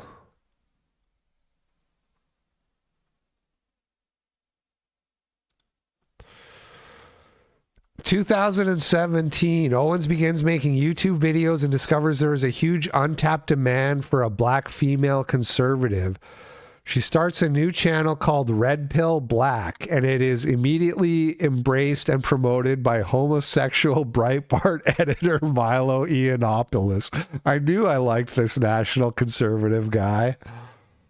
I know I just said you shouldn't like people just because they hate the same people you hate.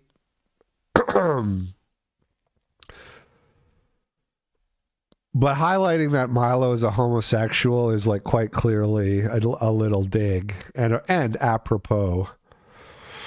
Within 2 months of launching Red Pill Black, she was hired by TPUSA as the director of urban engagement. Urban engagement. Her job at TPUSA is specifically to make the group more appealing to black audiences.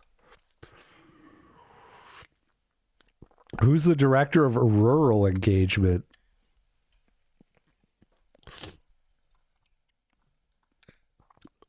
Owens launches Blexit Foundation 2018 with Brandon Tatum.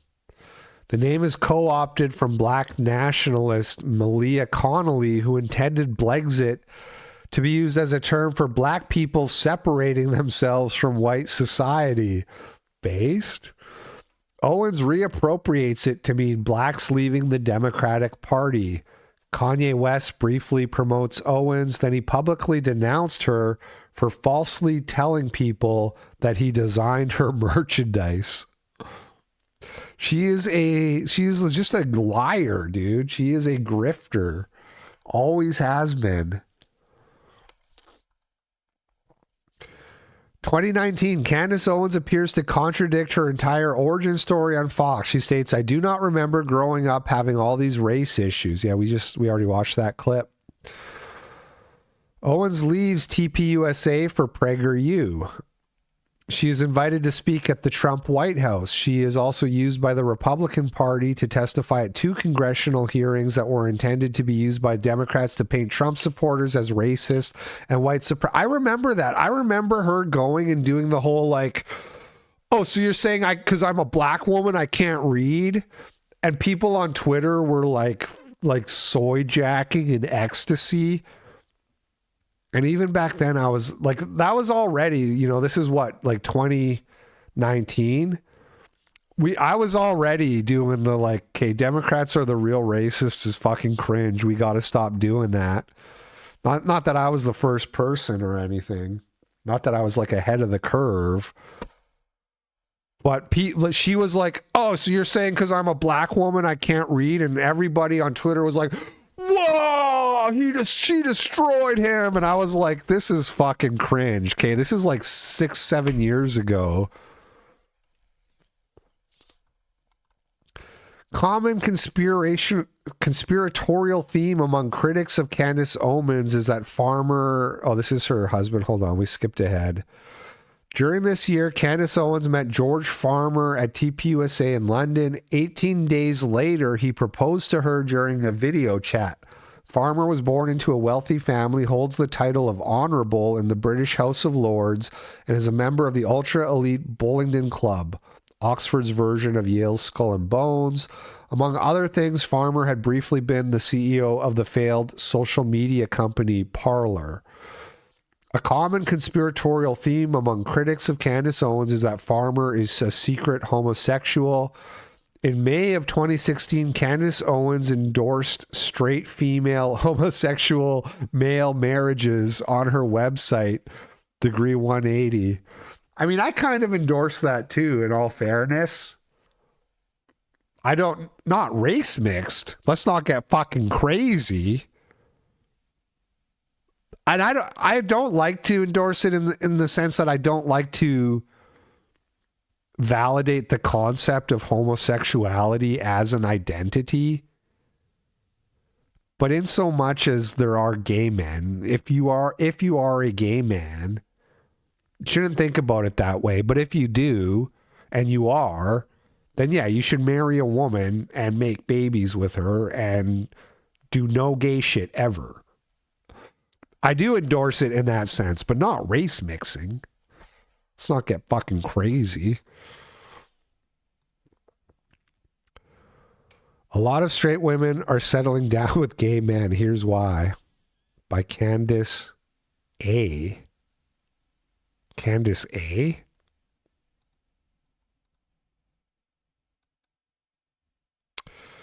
"2020, Owens leaves PragerU for the Daily Wire. Owens apologizes to Kanye West and they become friends again. 2021, Candace Owens begins selling white-labeled Chinese Umadigi A9 Pro cell phones as Freedom phones for $500 each. The phones could otherwise be purchased for $120. Owens becomes a co-founder and spokesman for an anti-woke online banking startup company called Glorify. Dude, where's that Radio Shack guy? Are you watching? This is the guy I crashed out on and I banned him on Tuesday because he was incredulous that I said maybe Brigitte Macron is a woman.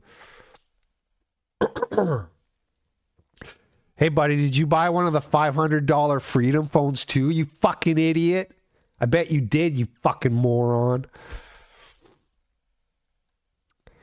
Candace Owens leaves Daily Wire, returns to YouTube alleging she was fired. Blexit merged with TPUSA.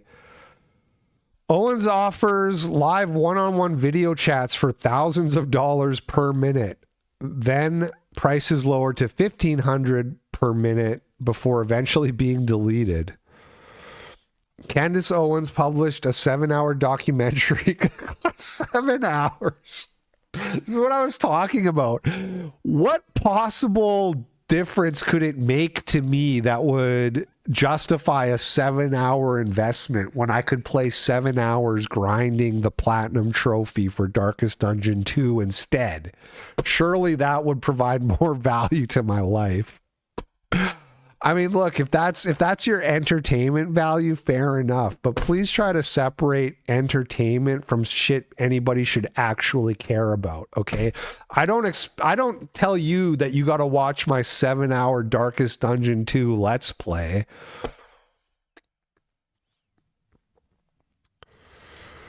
Owens alleges that Donald Trump. Hold on. Macron's wife is secretly a man. For unknown reasons, big name like Tucker Carlson, Joe Rogan, and Jimmy Dore have endorsed her documentary.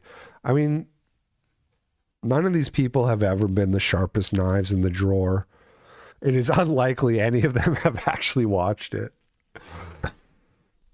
Jimmy Dore's another guy who's kind of always been a retard, but as soon as he started like calling out and anybody to the left of Trump, like as soon as he started calling out Sam Harris and shit like that, people were like, oh, I love Jimmy Dore now. He's so based.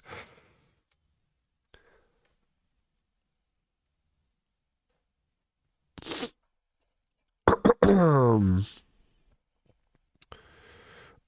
alleges that Donald Trump personally called her on the phone to ask her to stop talking about the Macron family. She claimed that, and it was actually Charlie Kirk, wasn't it? We talked about that on the show. She claimed to have uncovered a plot by the French government to assassinate her. The Macron family has filed a defamation lawsuit. Oh God. I know I'm not supposed to hope for bad things to happen to people, but I just can't wait to watch her get destroyed in that lawsuit. It's going to take like another 12 years. And I mean, look, it might get dismissed because it's free speech and all that. It's very difficult in America to do defamation. All I'm saying is if she gets absolutely fucking nuked by the lawsuit, I'm not going to feel bad at all. At the moment, she is generating extreme controversy by pushing wild allegations about the murder of Charlie Kirk. She has made incendiary allegations about TPUSA being involved. This has degenerated into online wars with Tim Pool and others. She also alleges that she convinced Charlie Kirk to convert to Catholicism, but he was killed before his formal conversion. She also says she turned Charlie Kirk into a fan of trashy rap music. The end. Okay. So that's the life and times of Candace Owens. The only truth teller, the only one brave enough to tell the truth about the camera that shot bullets from behind through Charlie Kirk's neck, and the Egyptian military in their maroon shirts. She's the only one brave enough.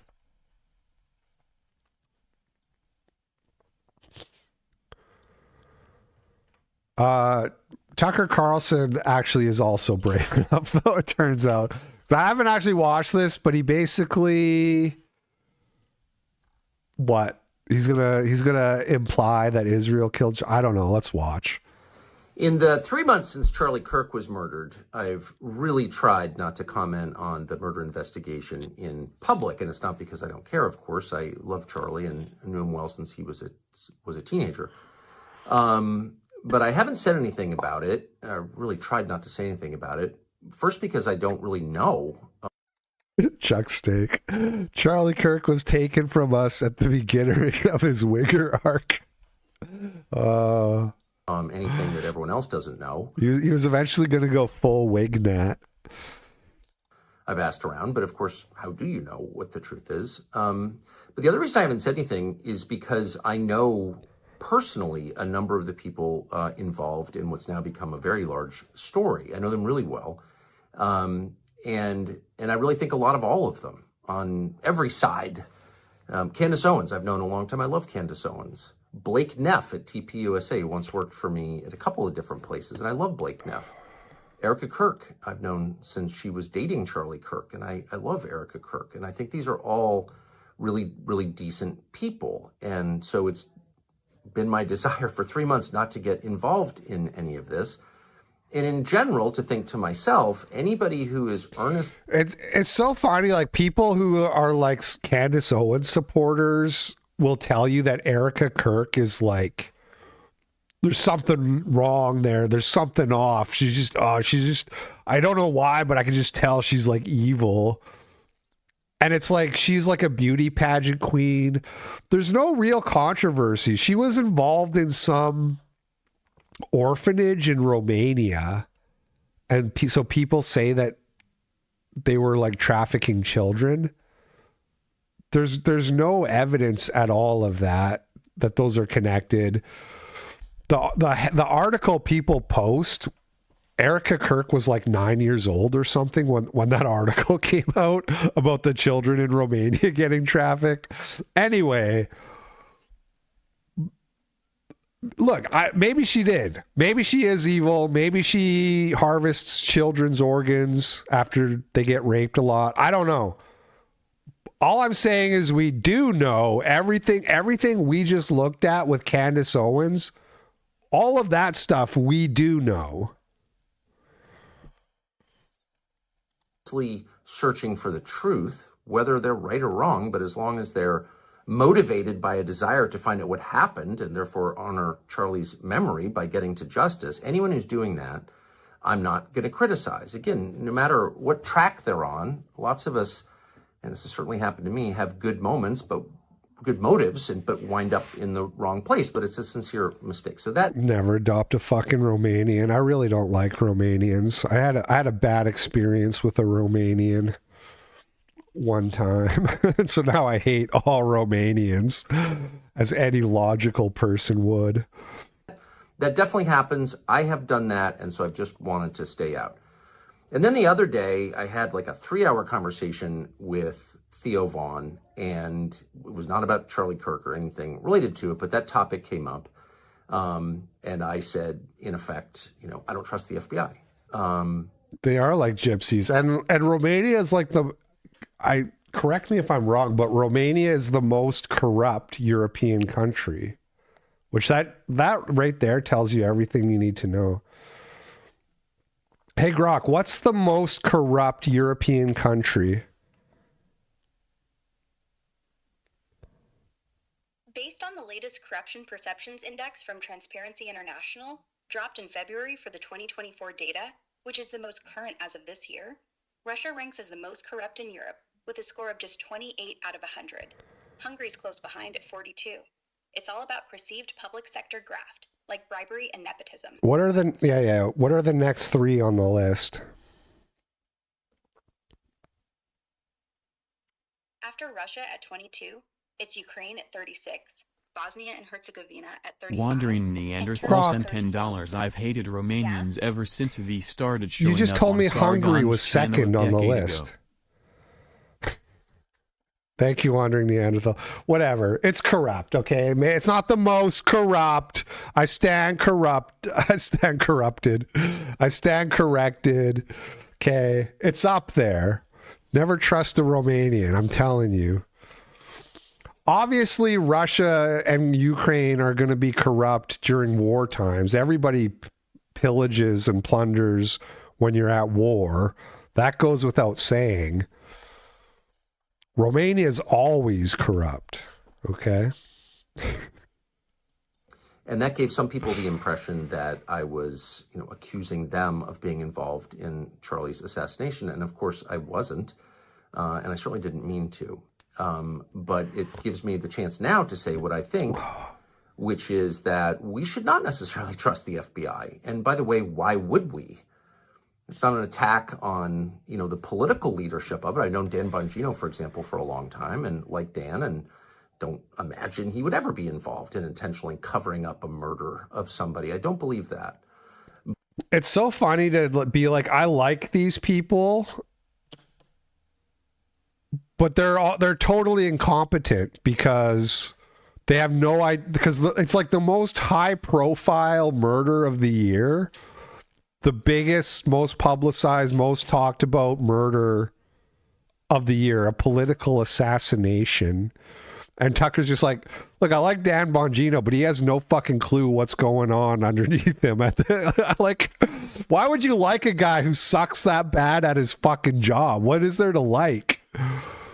And then the other thing, and I tweeted this, and I've made this point before, and it's, you know, there's no point. There's no point trying to fucking reason with conspiratards, because they always have an answer for everything. But I said, okay, if the FBI is covering up the murder of Charlie Kirk because I don't know why. Let's not bother to try to figure that out. Let's just say they are.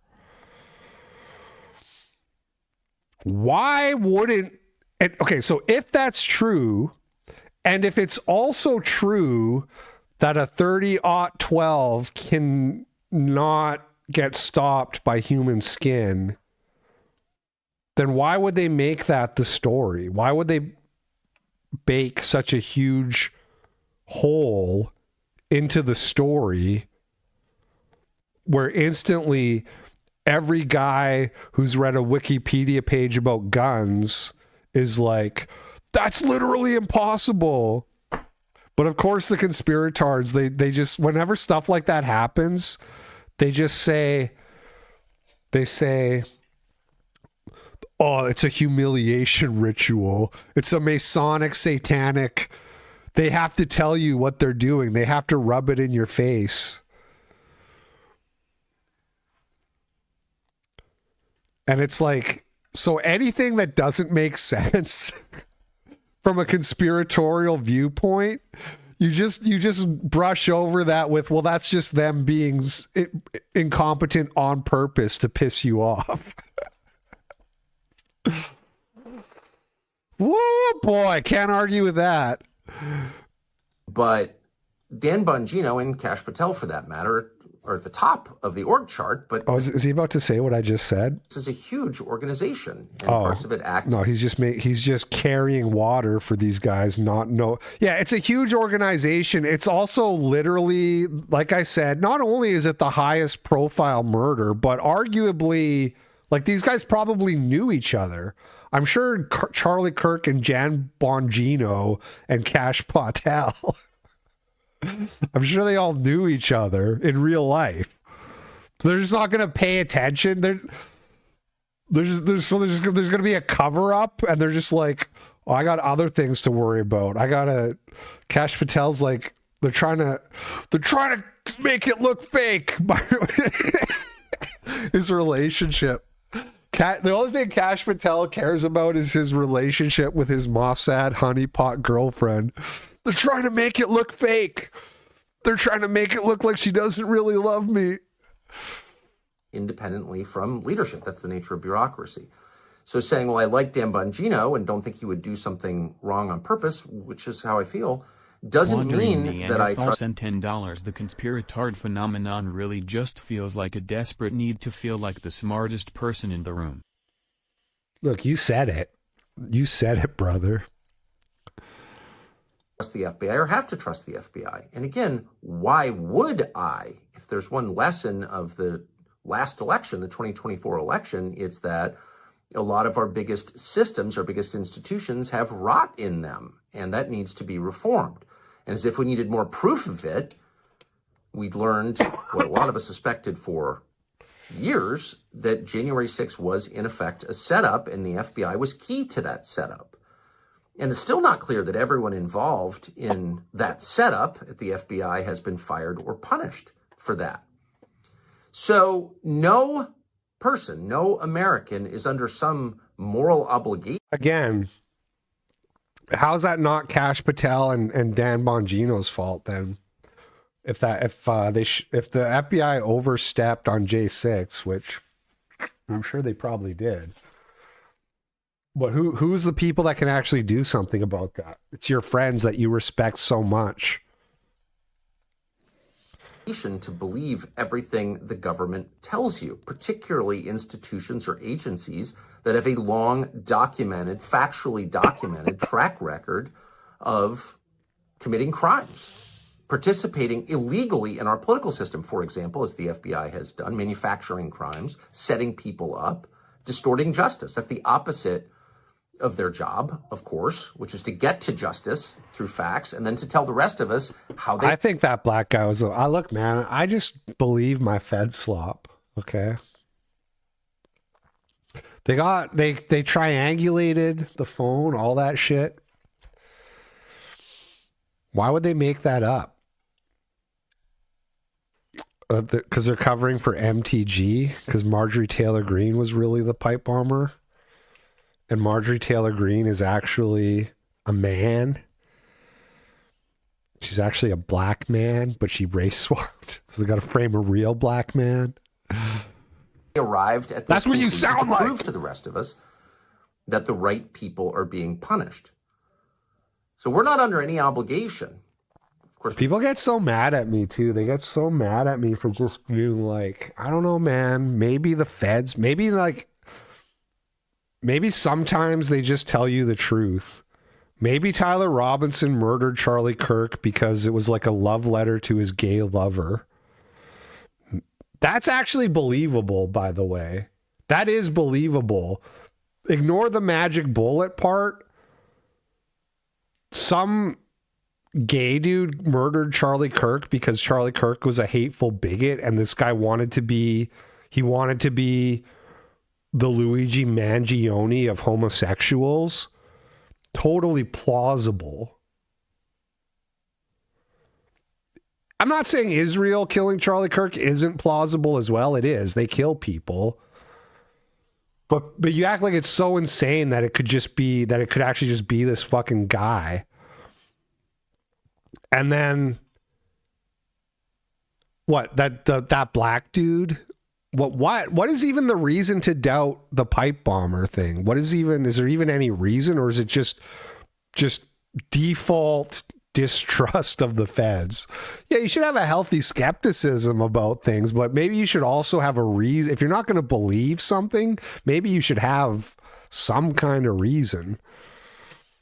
At least there's a magic bullet thing with Tyler Robinson. That is a reason. Look, fair enough. Shouldn't invent theories to discredit the FBI, but it's not enough to have government officials tell us, well, this is the truth. We have a right, probably an obligation to say, well, can you prove it? And if you can't, I don't have to believe you. So if there's one thing that bothers me above all about the investigation into Charlie Kirk is that is getting lost. As people argue over what happened, we are potentially letting our largest federal law enforcement agency off the hook. It is... Well, the proving it happens in court when Tyler Robinson goes to trial. I don't know I don't know what Tucker wants. Well, I don't know what he's asking for, but generally when you're trying to prove that one person killed another person, you have to convince the jury that that's what happened. And that trial will be public, and everything that gets said will be, not everything, but you know what I mean? It'll be a public trial in the same way that Derek Chauvin's trial was public. So you'll be able to look at it and you'll be able to gauge whether or not they make a compelling case. He's in court today, by the way. There you go.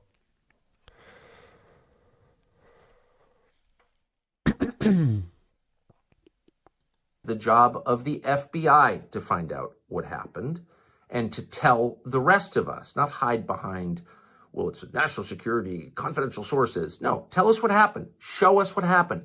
And Chauvin wasn't guilty, just to be clear. I don't think I have to say that, but it's you can look at the trial and look at the evidence and you can decide for yourself, just like the jury gets to decide for themselves. So my point is that's what's going to happen. You want the proof, it will be given to you at the trial. That's what I'm saying. Convince us what happened. That's your job. And we shouldn't accept anything less. And by the way, when we do accept something less, then, new explanations fill the vacuum left by the FBI, which we pay to explain to us what happened. And so I'm going to really do my best not to talk about things I don't understand, state things as though I know them when I don't know them. I'm going to do my best to stay out of it because I love Charlie and I want justice to be done in this case. But the rest of us should remain skeptical. We have a duty to remain skeptical. Yeah, of course. Look, that was worse than I thought it was going to be. That was literally 5 minutes just to say I don't trust the FBI, which is like on the right wing is like the least fucking controversial thing you can ever say. It's, it's easy to distrust the FBI. Do you have the courage to distrust the conspirators? Are you brave? And it's easy to hate the FBI. Are you brave enough to hate the fucking conspirators? Nobody likes the FBI. Nobody trusts them except for me and Nick Fuentes. As Ian Carroll so gleefully points out, well, not about me, but about Fuentes. Props to Fuentes for reading the whole thread, I guess. This is in regards to, I guess Fuentes read their DMs on stream. Nick Fuentes puts Ian Carroll on blast, suggests he's an operative, and airs out their text messages. People want to call you a fed and imply you're disingenuous, but genuinely, when was the last time someone told their audience to get involved in politics? Not just voting, but taking the helm. At this point, I'm convinced that Ian is an operative. Ian is pro RFK Jr. He said he defended Eric Prince. That joke repeatedly. About the feds. Defended the Gaza deal. He's on Joe Rogan with this Kabbalah bracelet. You want to know why I think that? It's because I was talking to him and he was treating me like a robot. Because I texted Ian Carroll the other day and I said, you know what, man, fuck you. I said, I defended you. I said, when everybody was calling you an operative because of your Kabbalah bracelet and whatever, I said, I defended you. I said, and this is how you repay me. We disagree, and now you call me a fed. That's your go-to. It's not, I disagree with him, or I don't understand his position. It's, oh, he's a fed. I said, you're a traitor. And he just wouldn't. He's like, just talking right past me. He's like, well, this isn't about you or me. This is about Charlie and blah, blah, blah. I'm like, no, it's about me because you're calling me a fed and you're a traitor. I'll read it to you. These people, like, something's not right with these people. I don't know what it is, but something's not right. I'll read you the conversation. And it was a very weird conversation. So I texted him. I said, you are a really disloyal person. I went to bat for you when people were calling you a fed. Now, because I disagree with you, you attack my credibility? Fuck you. That was the opening message from Nick Fuentes. Fuck you. Nice. Nice. I gotta, you know what?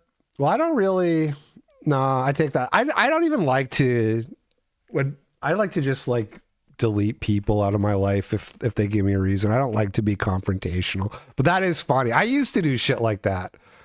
It was like me with Actual Justice Warrior, you know. I used to be confrontational, where somebody said something, I'd go into the DMs. Hey, buddy, heard you blah blah blah. How about I fuck your face? You know, and I don't do that anymore because that just doesn't really get you anywhere in life. Not a big fan of publicizing DMs. Yeah, I don't. In general, I agree. He texted me. He said, watch the video. You're way out over your skis, man. Blatantly wrong, and it's hurting your credibility, whether I point it out or not. Whether I point it out, okay, but you You're not attacking my credibility. You're calling me a fed. Go rewatch your live stream segment about me. Did you think I wasn't going to respond? You asked for evidence, so I produced it. I said, you are saying has Fuentes flipped. Disagree all you want, but insinuating I work for Israel or the FBI, you are a total piece of shit. When people were... Didn't Nick shit on Candace for publicizing her text messages? I don't know if that's true. If it is, it's probably in the context of her text messages with Charlie Kirk, who is dead now. So that's a little different.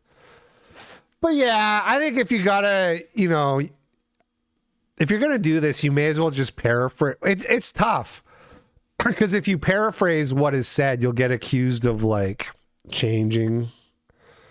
Right, it's just like Ian Carroll said, props for reading the whole thing, because that's the other thing. If you read it, you have to read the whole thing, because otherwise you get accused of like decontextualizing. Attacking you for your Kabbalah bracelet, I called that out as paranoia and said they were being ridiculous. Now we disagree for the first time, and you immediately jump on bad faith accusations. Why does Ian Carroll wear a Kabbalah bracelet? Like, again, I'm not some weirdo, but what is the answer? Like, what is the explanation for that? Why do you do that? Accusation saying I'm controlled op, you are trash. You agreed with me that Candace Owens did me dirty and didn't say anything because you didn't want to offend her. There was nothing honest about you. And that's true, by the way. When Candace trashed me, he called me up and said, you're totally right about her, dude. She treated you terribly, but I don't want to say anything because she was nice to me. He replies, he goes, this isn't about you, Nick. Someone killed Charlie Kirk, and it was... Two-faced Ian Carroll. I don't really like Ian Carroll. I'll be real with you guys. I unfollowed him a long time ago, or well, several months ago. It just, you know, and he did the whole, like wake me up when Ian Carroll says something racist. That's real. That's such a good litmus test. That's really, when I think about it, when I think about the people I like and the people I don't really like that much, there's, you know, look, there's some people I kind of like. Andrew Wilson, I kind of like Owen Schroyer. These guys don't go out there saying racist shit. I mean explicitly. You know what I mean? But like, if you can't do that though, like in general, that's like a sign that you are like weak or stupid or both, you know? Wasn't Tyler Robinson. This is one of the most important moments in our nation's history, in our lifetimes, second to none. Yeah, I like women propaganda. I invited him to the Saturday stream. I don't think he's responded yet. I do have a bunch of RSVPs, but I only sent out the invites yesterday. I've been really like $3. Ian Carroll reminds me of Jackson Hinkle. He's too slick. That's right. He is too slick. He's too fucking slick, and his hair is too nice. And it pisses me off. His head of hair is too thick. What's that all about? I'm supposed to believe that's just your normal, natural hair, and you're not taking finasteride? I'm just joking, you guys. Yeah, his jawline's too good. He's too sexually attractive. He makes me too horny. And I'm kidding. 9/11. Are you fucking kidding me? This is one of the most important moments in our nation's history in our lifetimes, second to probably only 9/11. In our nation's history? I guess in our lifetimes. Yeah, this is bigger than the Trump election and like COVID and... Yeah, are you kidding me? You're an idiot. You're a fucking idiot, and you suck, and I hate you. Figure your shit out and get your head in the game. Get over your vendetta with Candace. This is bigger than you or me or any of us. These people are crazy, and we have a narrow window of time to do something about it. What are you going to do about it? You've chosen to peddle Kash Patel talking points with no realization how dumb and vulnerable that makes you look. He keeps saying I'm vulnerable. which to me indicates you're not familiar with the evidence. You know, that's it. Wilson doesn't really counter signal. I mean, he does kind of make excuses for black behavior, but really only if you back him into a corner on that. Whereas Ian Carroll did a whole like, guys, I just want everybody to know that hate isn't the answer. Shut the fuck up, pussy. In the first place, assuming you're not blackmailed, I'm sure you'll grow. Like he just like nobody pressed him to do that. He wasn't in an interview where somebody was like, "Are you racist? Do you hate black people?" You know. In that situation, if somebody's gonna be like, "No," I'm not gonna be like, "What a bitch." Be better if they didn't, but it's like I get it, especially if you're trying to be mainstream. But this guy just like of his own volition was like, "Hey, everybody, hate's not the answer." Shut up. Hey, pussy, who asked? Go through this and come out the other side, and I'll support the great work I'm sure you'll do on the other side of it. If you are blackmailed, I'll support. I probably have done stuff like that way back in the day too. You have like a crisis of conscience, you know. Maybe he'll come around eventually. It took me years. I wasn't born racist. Or at least I wasn't racist at the start of my YouTube career. You know. Sometimes you see, I remember there was like that shooting at a mosque in Quebec. That one kind of went down the memory hole. Nobody talks about that, but some like young guy shot up a mosque in Quebec. And I put out a video where I was like, please don't ever do this. Which, I mean, I still wouldn't want people to do that, but you know what I mean? It was kind of like, oh, I have to... My girlfriend asked me if women should be allowed to vote. I told her the truth and now she's mad at me. Can I get some FS in the chat? Yeah. Have you tried? Sorry, man. F's in the chat. Thank you for the $5. Anyway. Support you even more. I'm just saying I've said some cucky shit back in the day. I'm sure we all have. Coming out the other side of it. Whatever's going on right now, well, I made a 2-hour video. I said, it's about me because you're accusing me of being compromised with no evidence because I... Is that vid still up? I don't think so. The best like archive is my Odyssey page, but there's a bunch that are missing from there. Which wasn't really intentional. It was just like, there was like a gap where a bunch of stuff got nuked off of YouTube before Odyssey came along and archived everything. Let's check. Channel, content. I don't even know what it was called either. Mosque? Oh, it is. It's this one right here. LP Rambles, Mosque Shooting, Islamophobia, Hate Speech, YouTube. I don't recommend this video, but it was kind of like a, guys, hate isn't the answer, you know? It was kind of like that. People are saying F for the super chat, right? Not for the stream. I disagree with you. You're talking past that because you know you're lying about it. Elon, Candace, Tucker, and you are all attacking my credibility simultaneously. Of course it's about me. I'm letting you know you are dead to me. I will $10 on Rumble. Women ask men if they can be allowed to vote. Men form battalions and insist on the right to vote.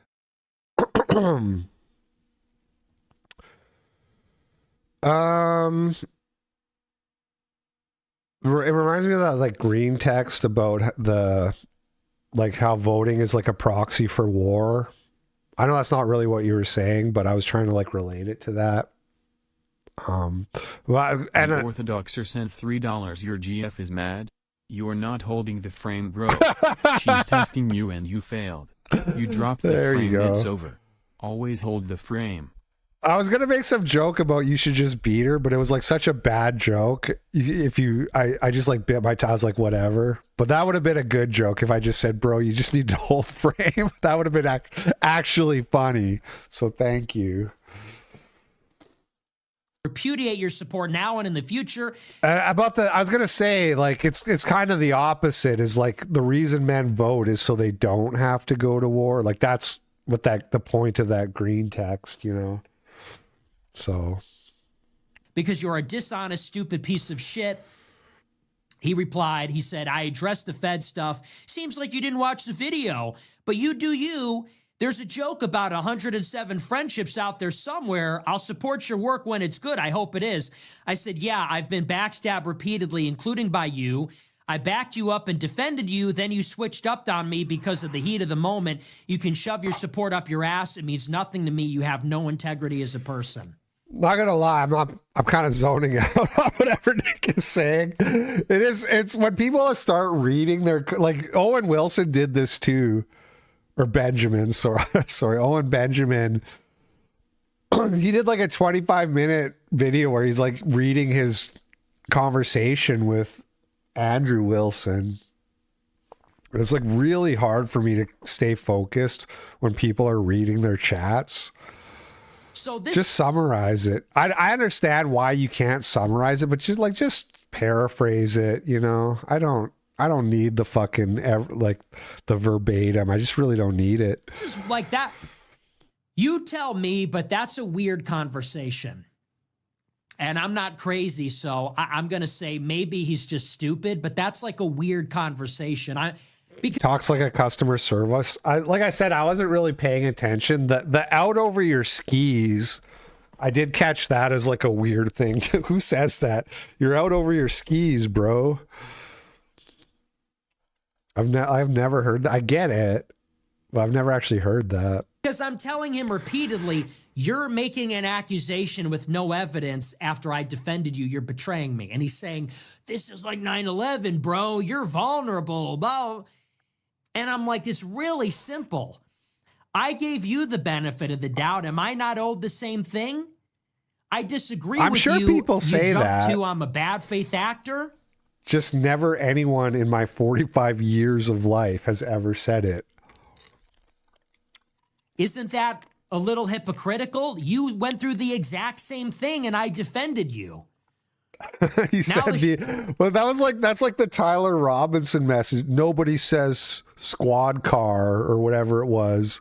Same kind. People are like analyzing those text messages the same way. No Zoomer says my old man. Shoes on the other foot. You throw me under the bus. You're terrible. And he's just saying all this other stuff. I'm like, it's weird. It's weird stuff is going on, man. Okay, so there's that. Sorry for my shitty analysis. I could not pay attention. The dispute obviously is that Nick says Ian Carroll is calling him a fed, and Ian Carroll says, no, you need to watch my 2-hour Magic Bullet documentary. Getting the 109 meme wrong is just the cherry on top. See, I hate that I miss things now. Oh, wait. Judge for yourselves. I guess it's 108 friendships now. Oh, so Ian Carroll got the 109 meme wrong, arguably. It would make more sense if you said 110. Since people have been making that 109 joke about Nick for like years now. And it's one of those things where, like, I've said this before, but it's like, it is weird. Like if all of your relationships turn sour, you are the common denominator. But a lot of these people like Jaden McNeil and shit, it's actually a lozenge. Okay. It's, special circumstance, extenuating circumstances. Yeah, bro's a fake Jake Hewer. Like Jaden McNeil fucking sucks, dude. That guy sucks.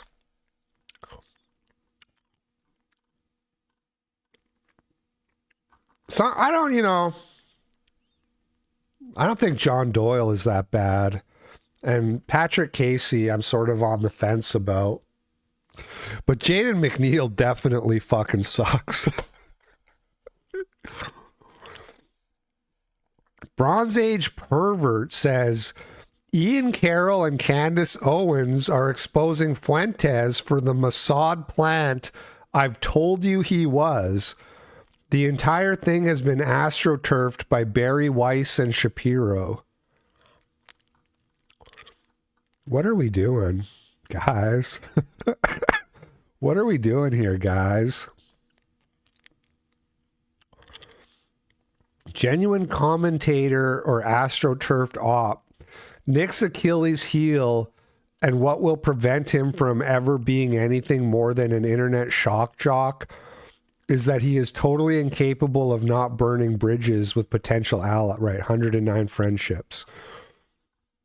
This reads like facetious. Like this reads like sarcasm. But BAP unironically accuses Fuentes of being astroturfed all the time. He said that to me when I criticized Raw Egg Nationalists for publishing Milo's retard article about Nick trying to sell his users' data, quote unquote. And BAP responded and said, you're just mad because you're a coal posting influencer who went to an astroturfed conference. Okay, AFPAC, that's the astroturf. Like he says that all the time. And he also says all the time that like the same people who finance the Daily Wire also finance Nick Fuentes.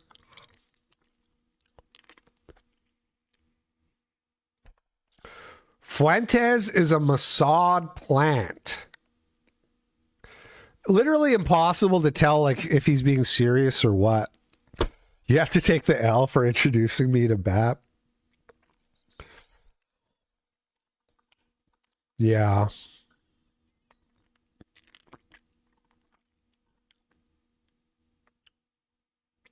Everyone is at minimum fed adjacent. It's just the sheer chutzpah here. BAP actually like worked with Barry Weiss. What was it? The Claremont Institute? I can't keep all these fucking places straight. The newspaper, the Stanford News, whatever it was.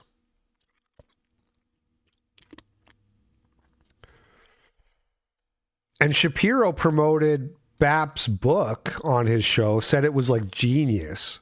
Shapiro talked about Bronze Age mindset, called it genius.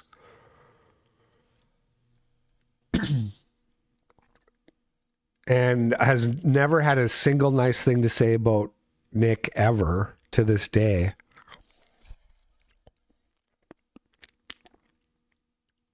The problem is I can't even tell if this is supposed to be an inside joke or if he's being serious. I don't even know anymore. And when people get to that point, it's like, why even pay attention to them?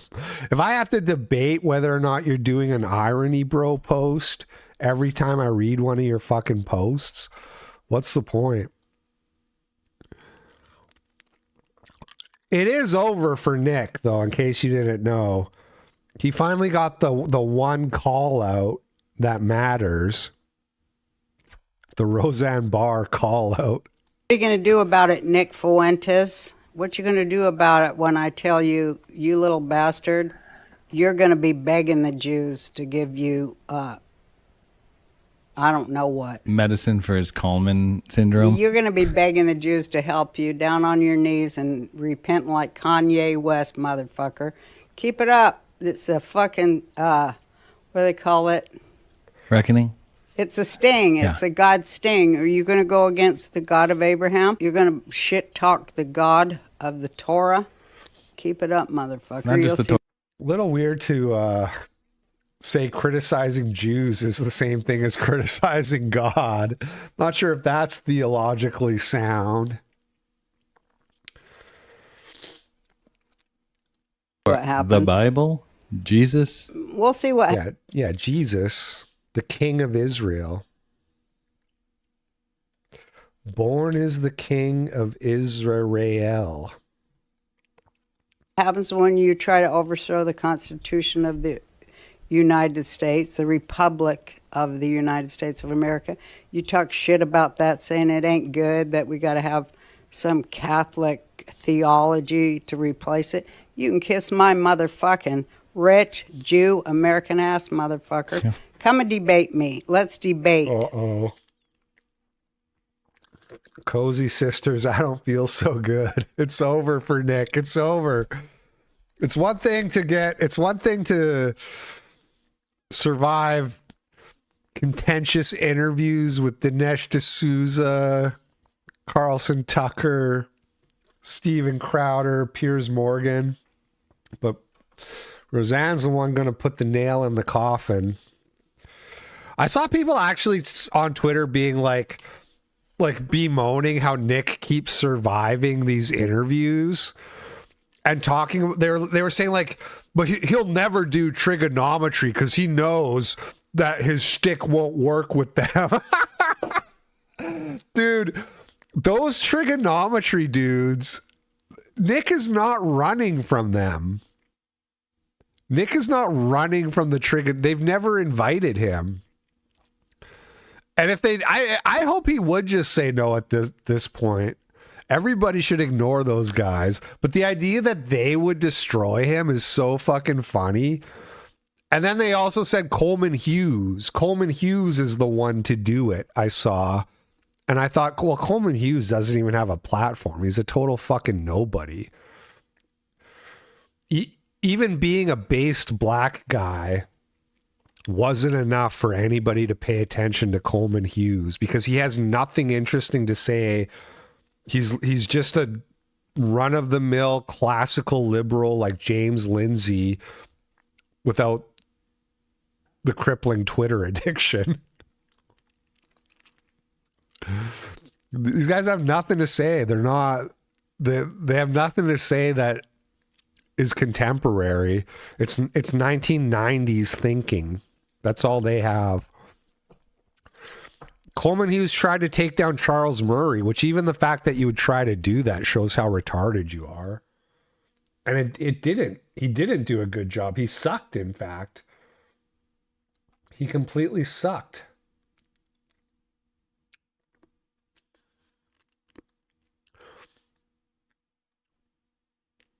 And the trigonometry guys have never had a hard interview in their lives because their whole lives they have ran from people. They're the ones running.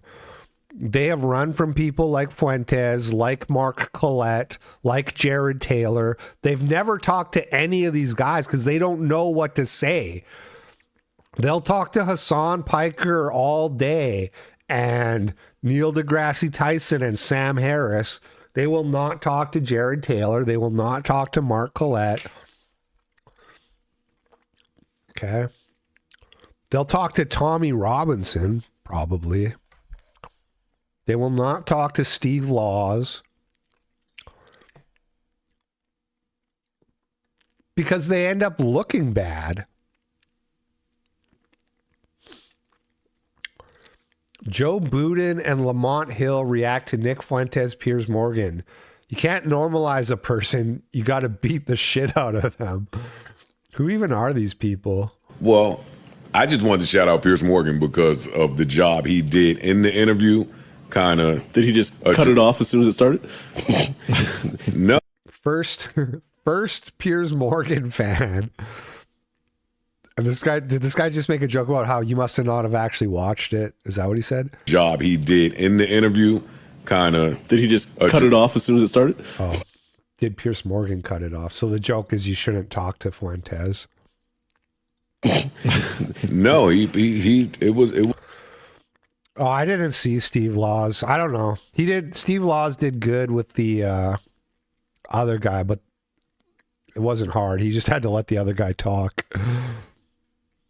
It was about a 2-hour interview, and he played back all the homeboys' clips for him in case he misspoke. Or I mean, yeah, like Nick is way better than Steve Laws at this kind of thing. No offense to Steve Laws. Nick is one of the best.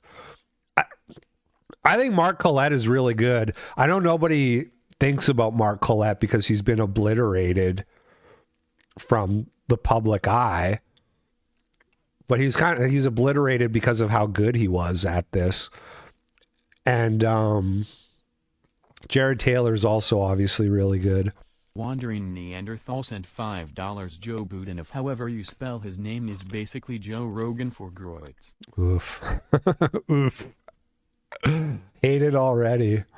Wanted to readdress some things, and it was so a lot of people. This is like a popular show. I take it. Interesting to listen to. It was. I don't think we should give those type of people any airtime whatsoever. Yeah, I think doing that is giving them gas. Fuck that. I struggle with it. I see both sides of it. Like, shit, fuck that. Imagine if like Gypsy bursts through the wall like Kool-Aid man, like the Kool-Aid guy, and she's like, shit, fuck that. You heard? Just starts making fun of the white guy so hard. Putting them on air because somebody's going to watch that and still get something from it, and it will do more for Nick Fuentes than it will for the enemies of Nick Fuentes. Yeah.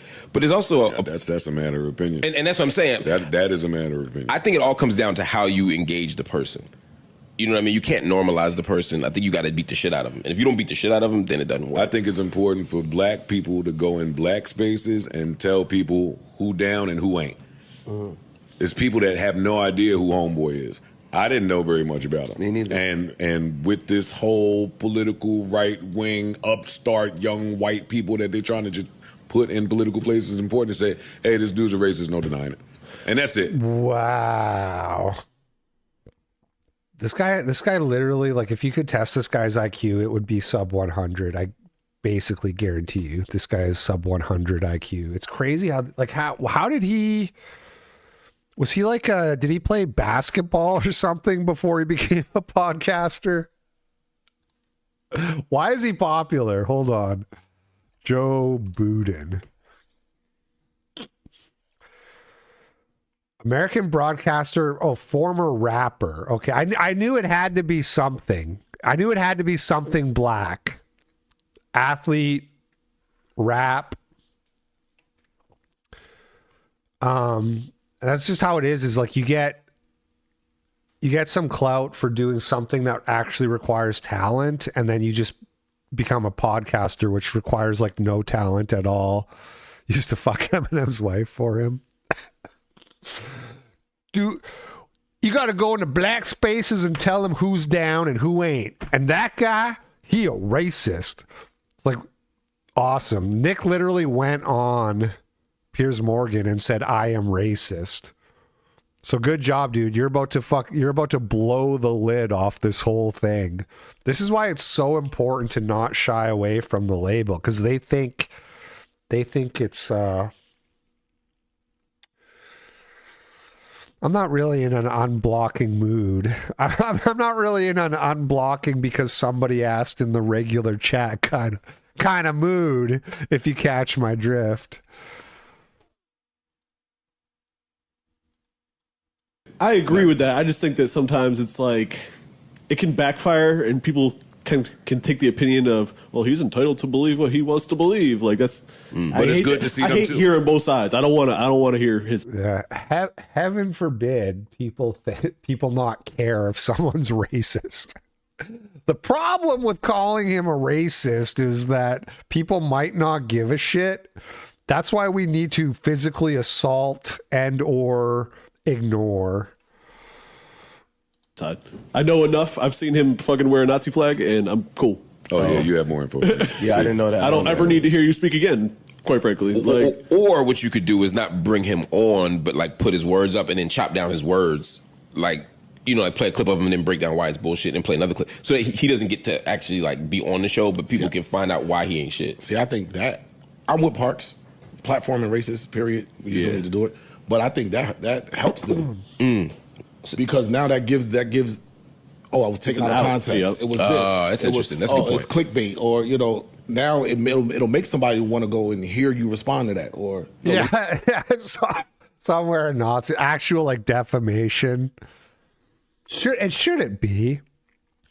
It shouldn't cause material harm to a person's,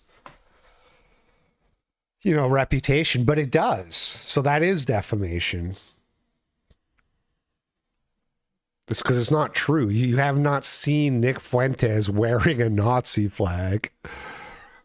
I hear you address what they just said about you over there. I also think in a world full of people dying to get any attention whatsoever, that was yay. Giving attention to racists, no matter what they're racist against, someone out there, unfortunately, will see that and be like, oh shit, he's on a fucking thing by saying this crazy shit. Yep. Let me say some crazy shit and get on a thing. Mm-hmm. I don't care for it. That's interesting. People watch this, dude. I can't do another 90 seconds. I can't do it. It may as well just be grunting sounds. It may as well just be caveman grunting sounds. So basically what I'm gathering from this is that, CCTV images issued of 3 women wanted over racially aggravated assault.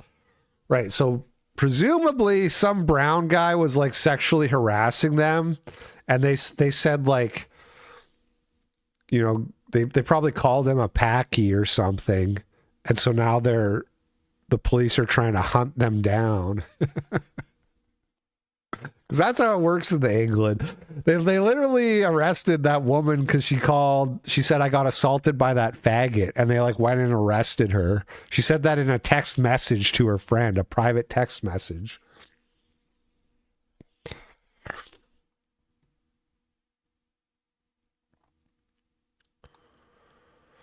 An African migrant has been arrested for kidnapping and torturing a 22-year-old petite woman in the city of Sassari. This is in Italy. He also sent a video of the torture that lasted for hours to the victim's mother. The mother informed the police, who rescued the young woman from inside the suspect's apartment. Smartest African criminal. The woman, who was described as petite and unable to defend herself, was in critical condition. She had a black eye and swollen face, among other serious injuries. The African suspect also allegedly whipped the woman over and over with a belt on video. The African was only arrested with the use of a taser. It's a weird sentence. $10. Picture those guys talking, and that's basically the black guy in my platoon. I would spend hours arguing about race with Daly back in the day. Great times. He's how I knew who Joe Budden was. That's funny. You were in the army, man? You were in the platoon? Thank you for the $10. Did you get that $10 from your disability? From your vet? I'm just joking. I'm just kidding. I'll take it. I don't care. I don't ask. No questions asked. That reminds me, there was a funny, when I crashed out on Tuesday, there was a couple stories I didn't cover, and one of them was, it was one of those Caleb Hammer financial audits, and it was another military guy who, let's just look up woman definer real quick.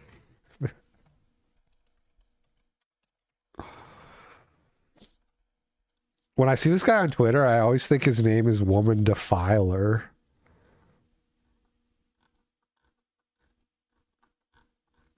Hold on. Everyone's timeline is Candace Owens. This is our lives.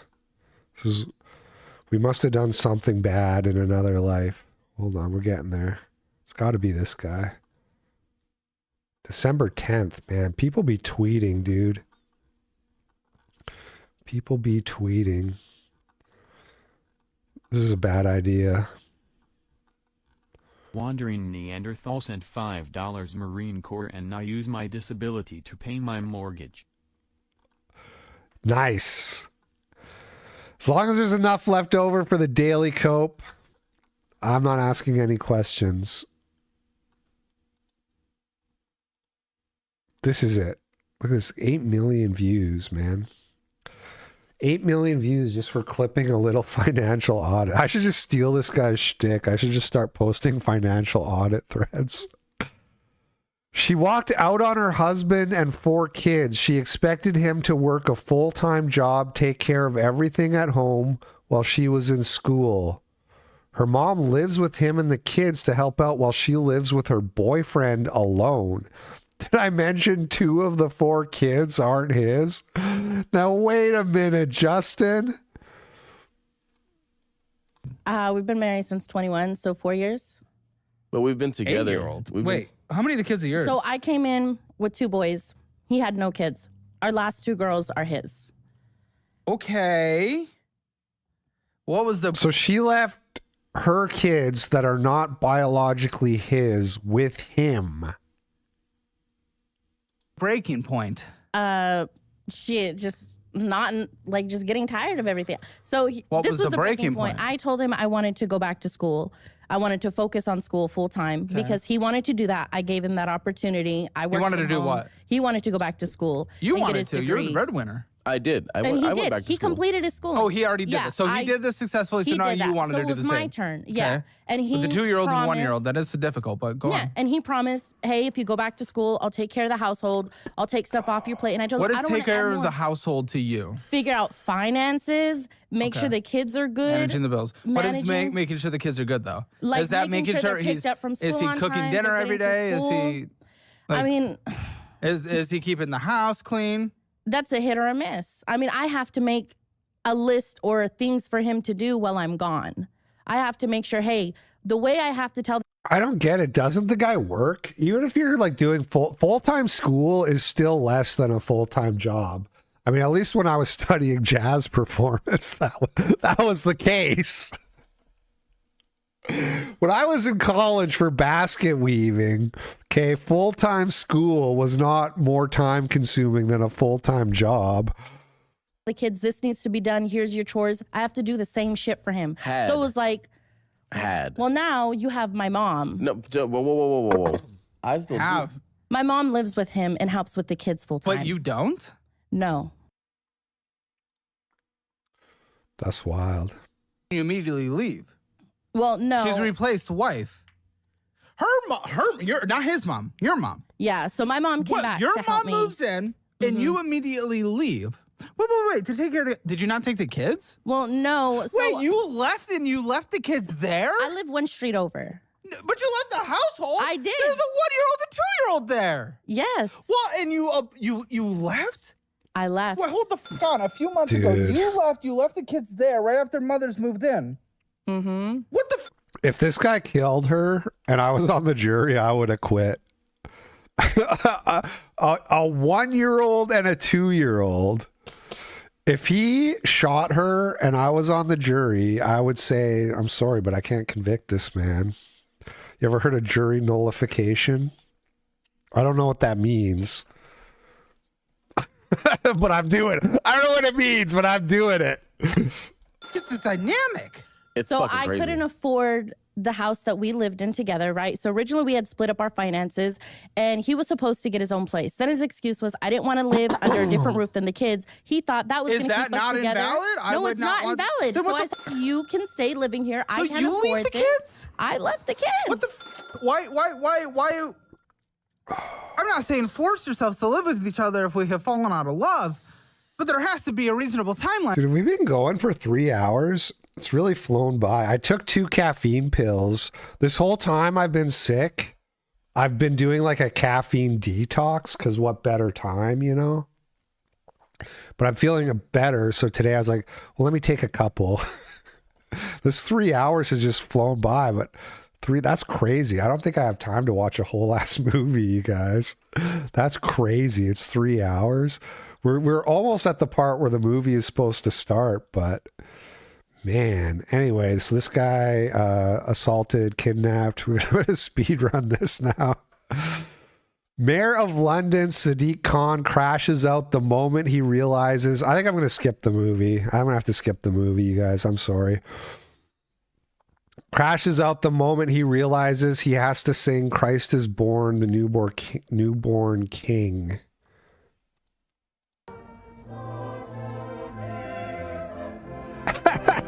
Look at him.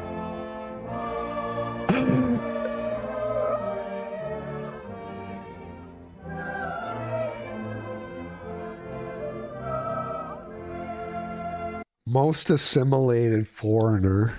Doesn't even know the words.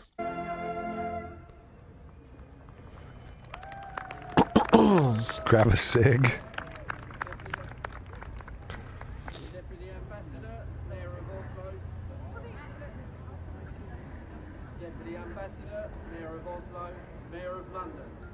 Okay, so that happened. A white man says white people deserve to be robbed and then gets robbed. This has to be fake. This has to be a setup. Hey, who is this guy? Come with me, here we go. Look, now he's running. There he is, he's running away. What's going on? You got a problem with us live streaming or what? I mean, this ain't where you're from. Is there a problem with me being here? You're a white person. What was that all about? This has got to be a plant. You're white as well, dude. I don't know what you're trying to say. And you're whiter than him, Ability. You're white as well. I don't understand where you're coming from. Because you got to take accountability for it. Accountability for what? Systemic problems. Because this right here, No, I wasn't invited to Millennial. you're occupying. I also not that I noticed or anything, but I also was not invited to review a movie for the Decameron Film Festival, even though Frody said he was going to invite me at the Murdoch stream last year. I'm cool. I don't even care. It's not like I had my movie all picked out already and everything. It's not like I was thinking about it all year. It's not like I hummed and hawed over 60 different movies before finally settling on one. It's fine. It's fine. It's cool. Indigenous land here. You're occupying space that isn't here. Wait, so but I can say the exact same thing to you. You can. And you should. And you're occupying this and space. And we should. We should be calling out people. Honestly, he and I deserve we? to be robbed. Who's we? You say we deserve to be robbed. Yeah. Okay, take his iPhone. Take it. Give me it. Take it. I use it for mutual aid. Right you want to help my mutual aid funds? Give me it. Do you want to? Okay. Give me it. Do you want to take his iPhone? Take his iPhone. I don't know, man. Dude, give me it. I use this to help people. No, you don't. Yes, I do. No, you don't. You want to go talk to Rhonda? Who do you help? I help Rhonda. I help my friend Corey. You said you deserve to be robbed, though. I help so many people. Feels fake. This is a very real video. Yes, people. I mean, it could be. It could be real. I'm not saying that's impossible.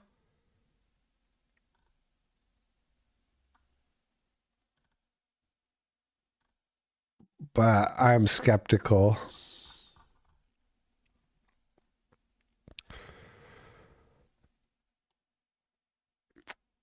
Why people find Hitler cool.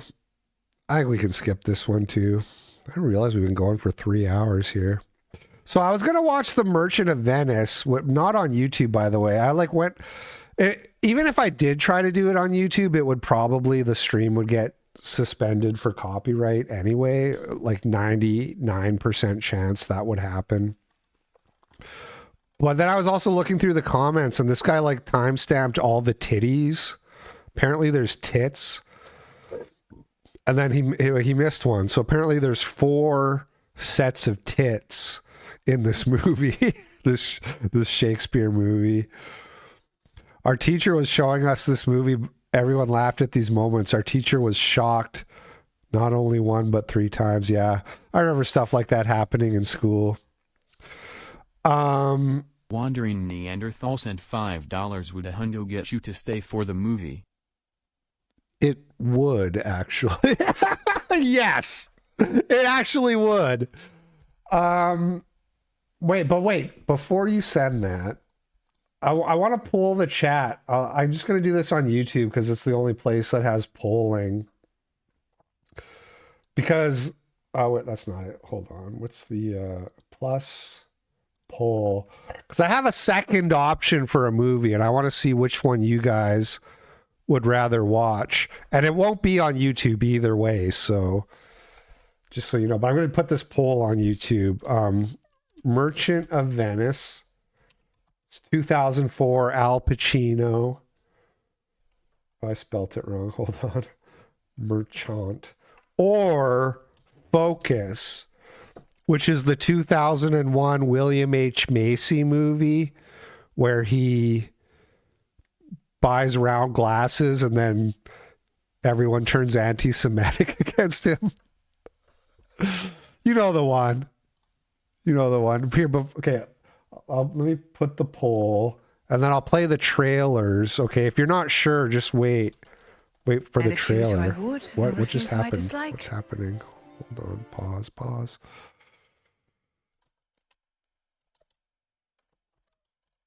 What the fuck is my keyboard doing?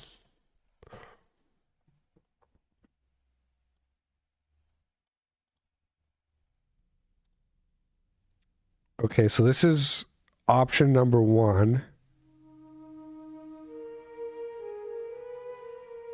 Jew Glasses, the movie. In an ordinary city on a quiet street, Lawrence Newman had an ordinary, quiet life. Good morning, Mr. Newman. How are you today? A nice home. Let me get that water going. Just getting to it. A rewarding job. Good morning, Newman. Good morning, Mr. Gargan. How are you? Good neighbors. You all right, Newman? And a new relationship. Excuse me, Willie. My date. For Lawrence Newman, things are looking up. Thinking what I'd say if you'd asked me to marry you. When would you like to? 2 weeks from Saturday. Hold it. But now, You got glasses? Just pick them up. the way he looks What, Mother? What? There's something about them. and the way he's seen I have to tell you, you've changed quite a lot. Have I? I don't think I would have recognized you. will change his world forever. Who are they? I don't know. I've never seen them before. We got a really big organization here, Noel. We know what to go after, who to hurt. When they make up their mind about who you are, it's over. We don't think you make the right impression on people who might come into the office for the first time. This is an outrage. It's you they want. You were one of the few people I was having trouble with. Having trouble with me? Where you going? Don't kid yourself about me. I can take pretty good care of myself. I got out, but I didn't get out before I got to know those people. Is Laura You look Dern at me Jewish? and you don't see me. Is William So H. what do you Macy see, Jewish? Mr. Newman? Let's be honest, all right? What do you want me to do, Larry? It's coming, all right. I don't know when, but it's going to come. No.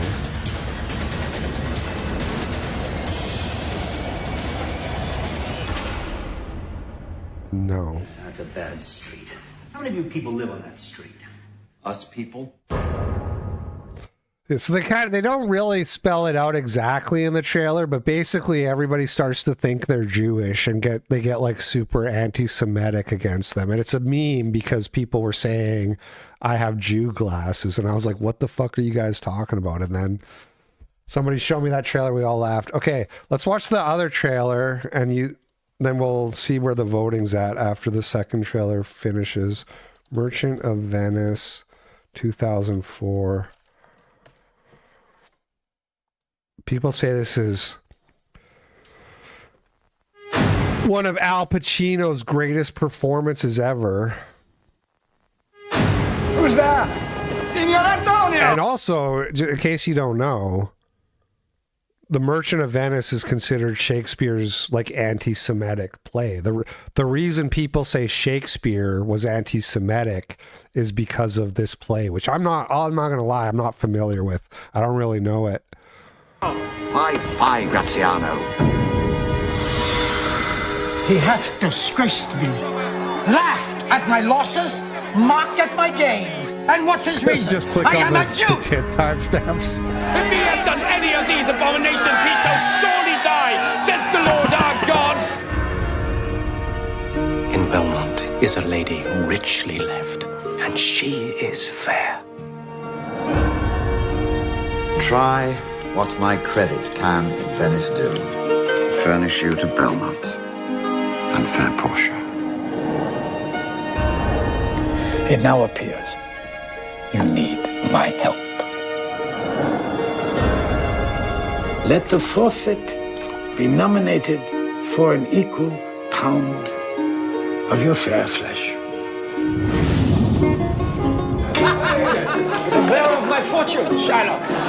You shall not gauge me by what we do tonight. This house, these servants are yours. Promise me life, and I'll confess the truth. Confess and live. Confess and love. Antonio has a ship wrecked coming from Tripolis. Is it your dear friend that is thus in trouble? Hear me yet, good Shylock. I'll have my bond. Speak not against my bond. Art thou a Jew hands? Organs? Dimensions? If you prick us, do we not bleed? These green. Wait, that if you prick us, that's about Jews?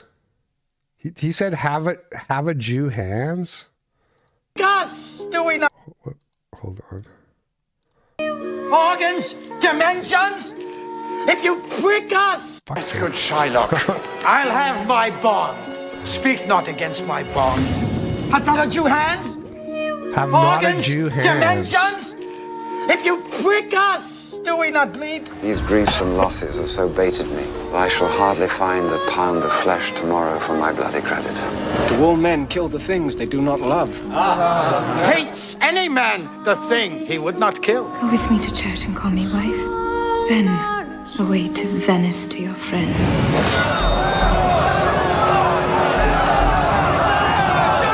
I'm armed and well prepared.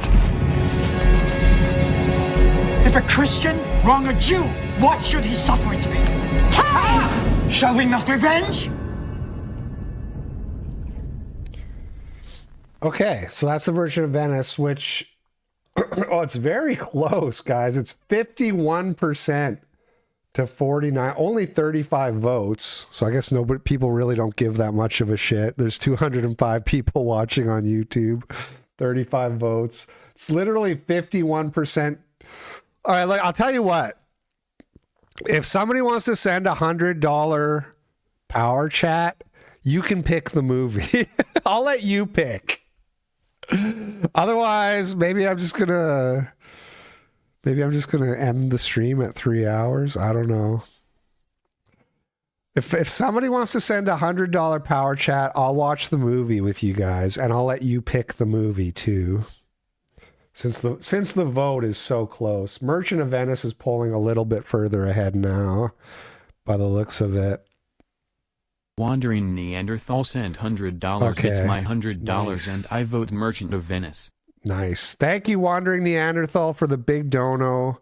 I have the Merchant of Venice already pulled because it's on YouTube with tits and everything. 80,000 views 6 years ago.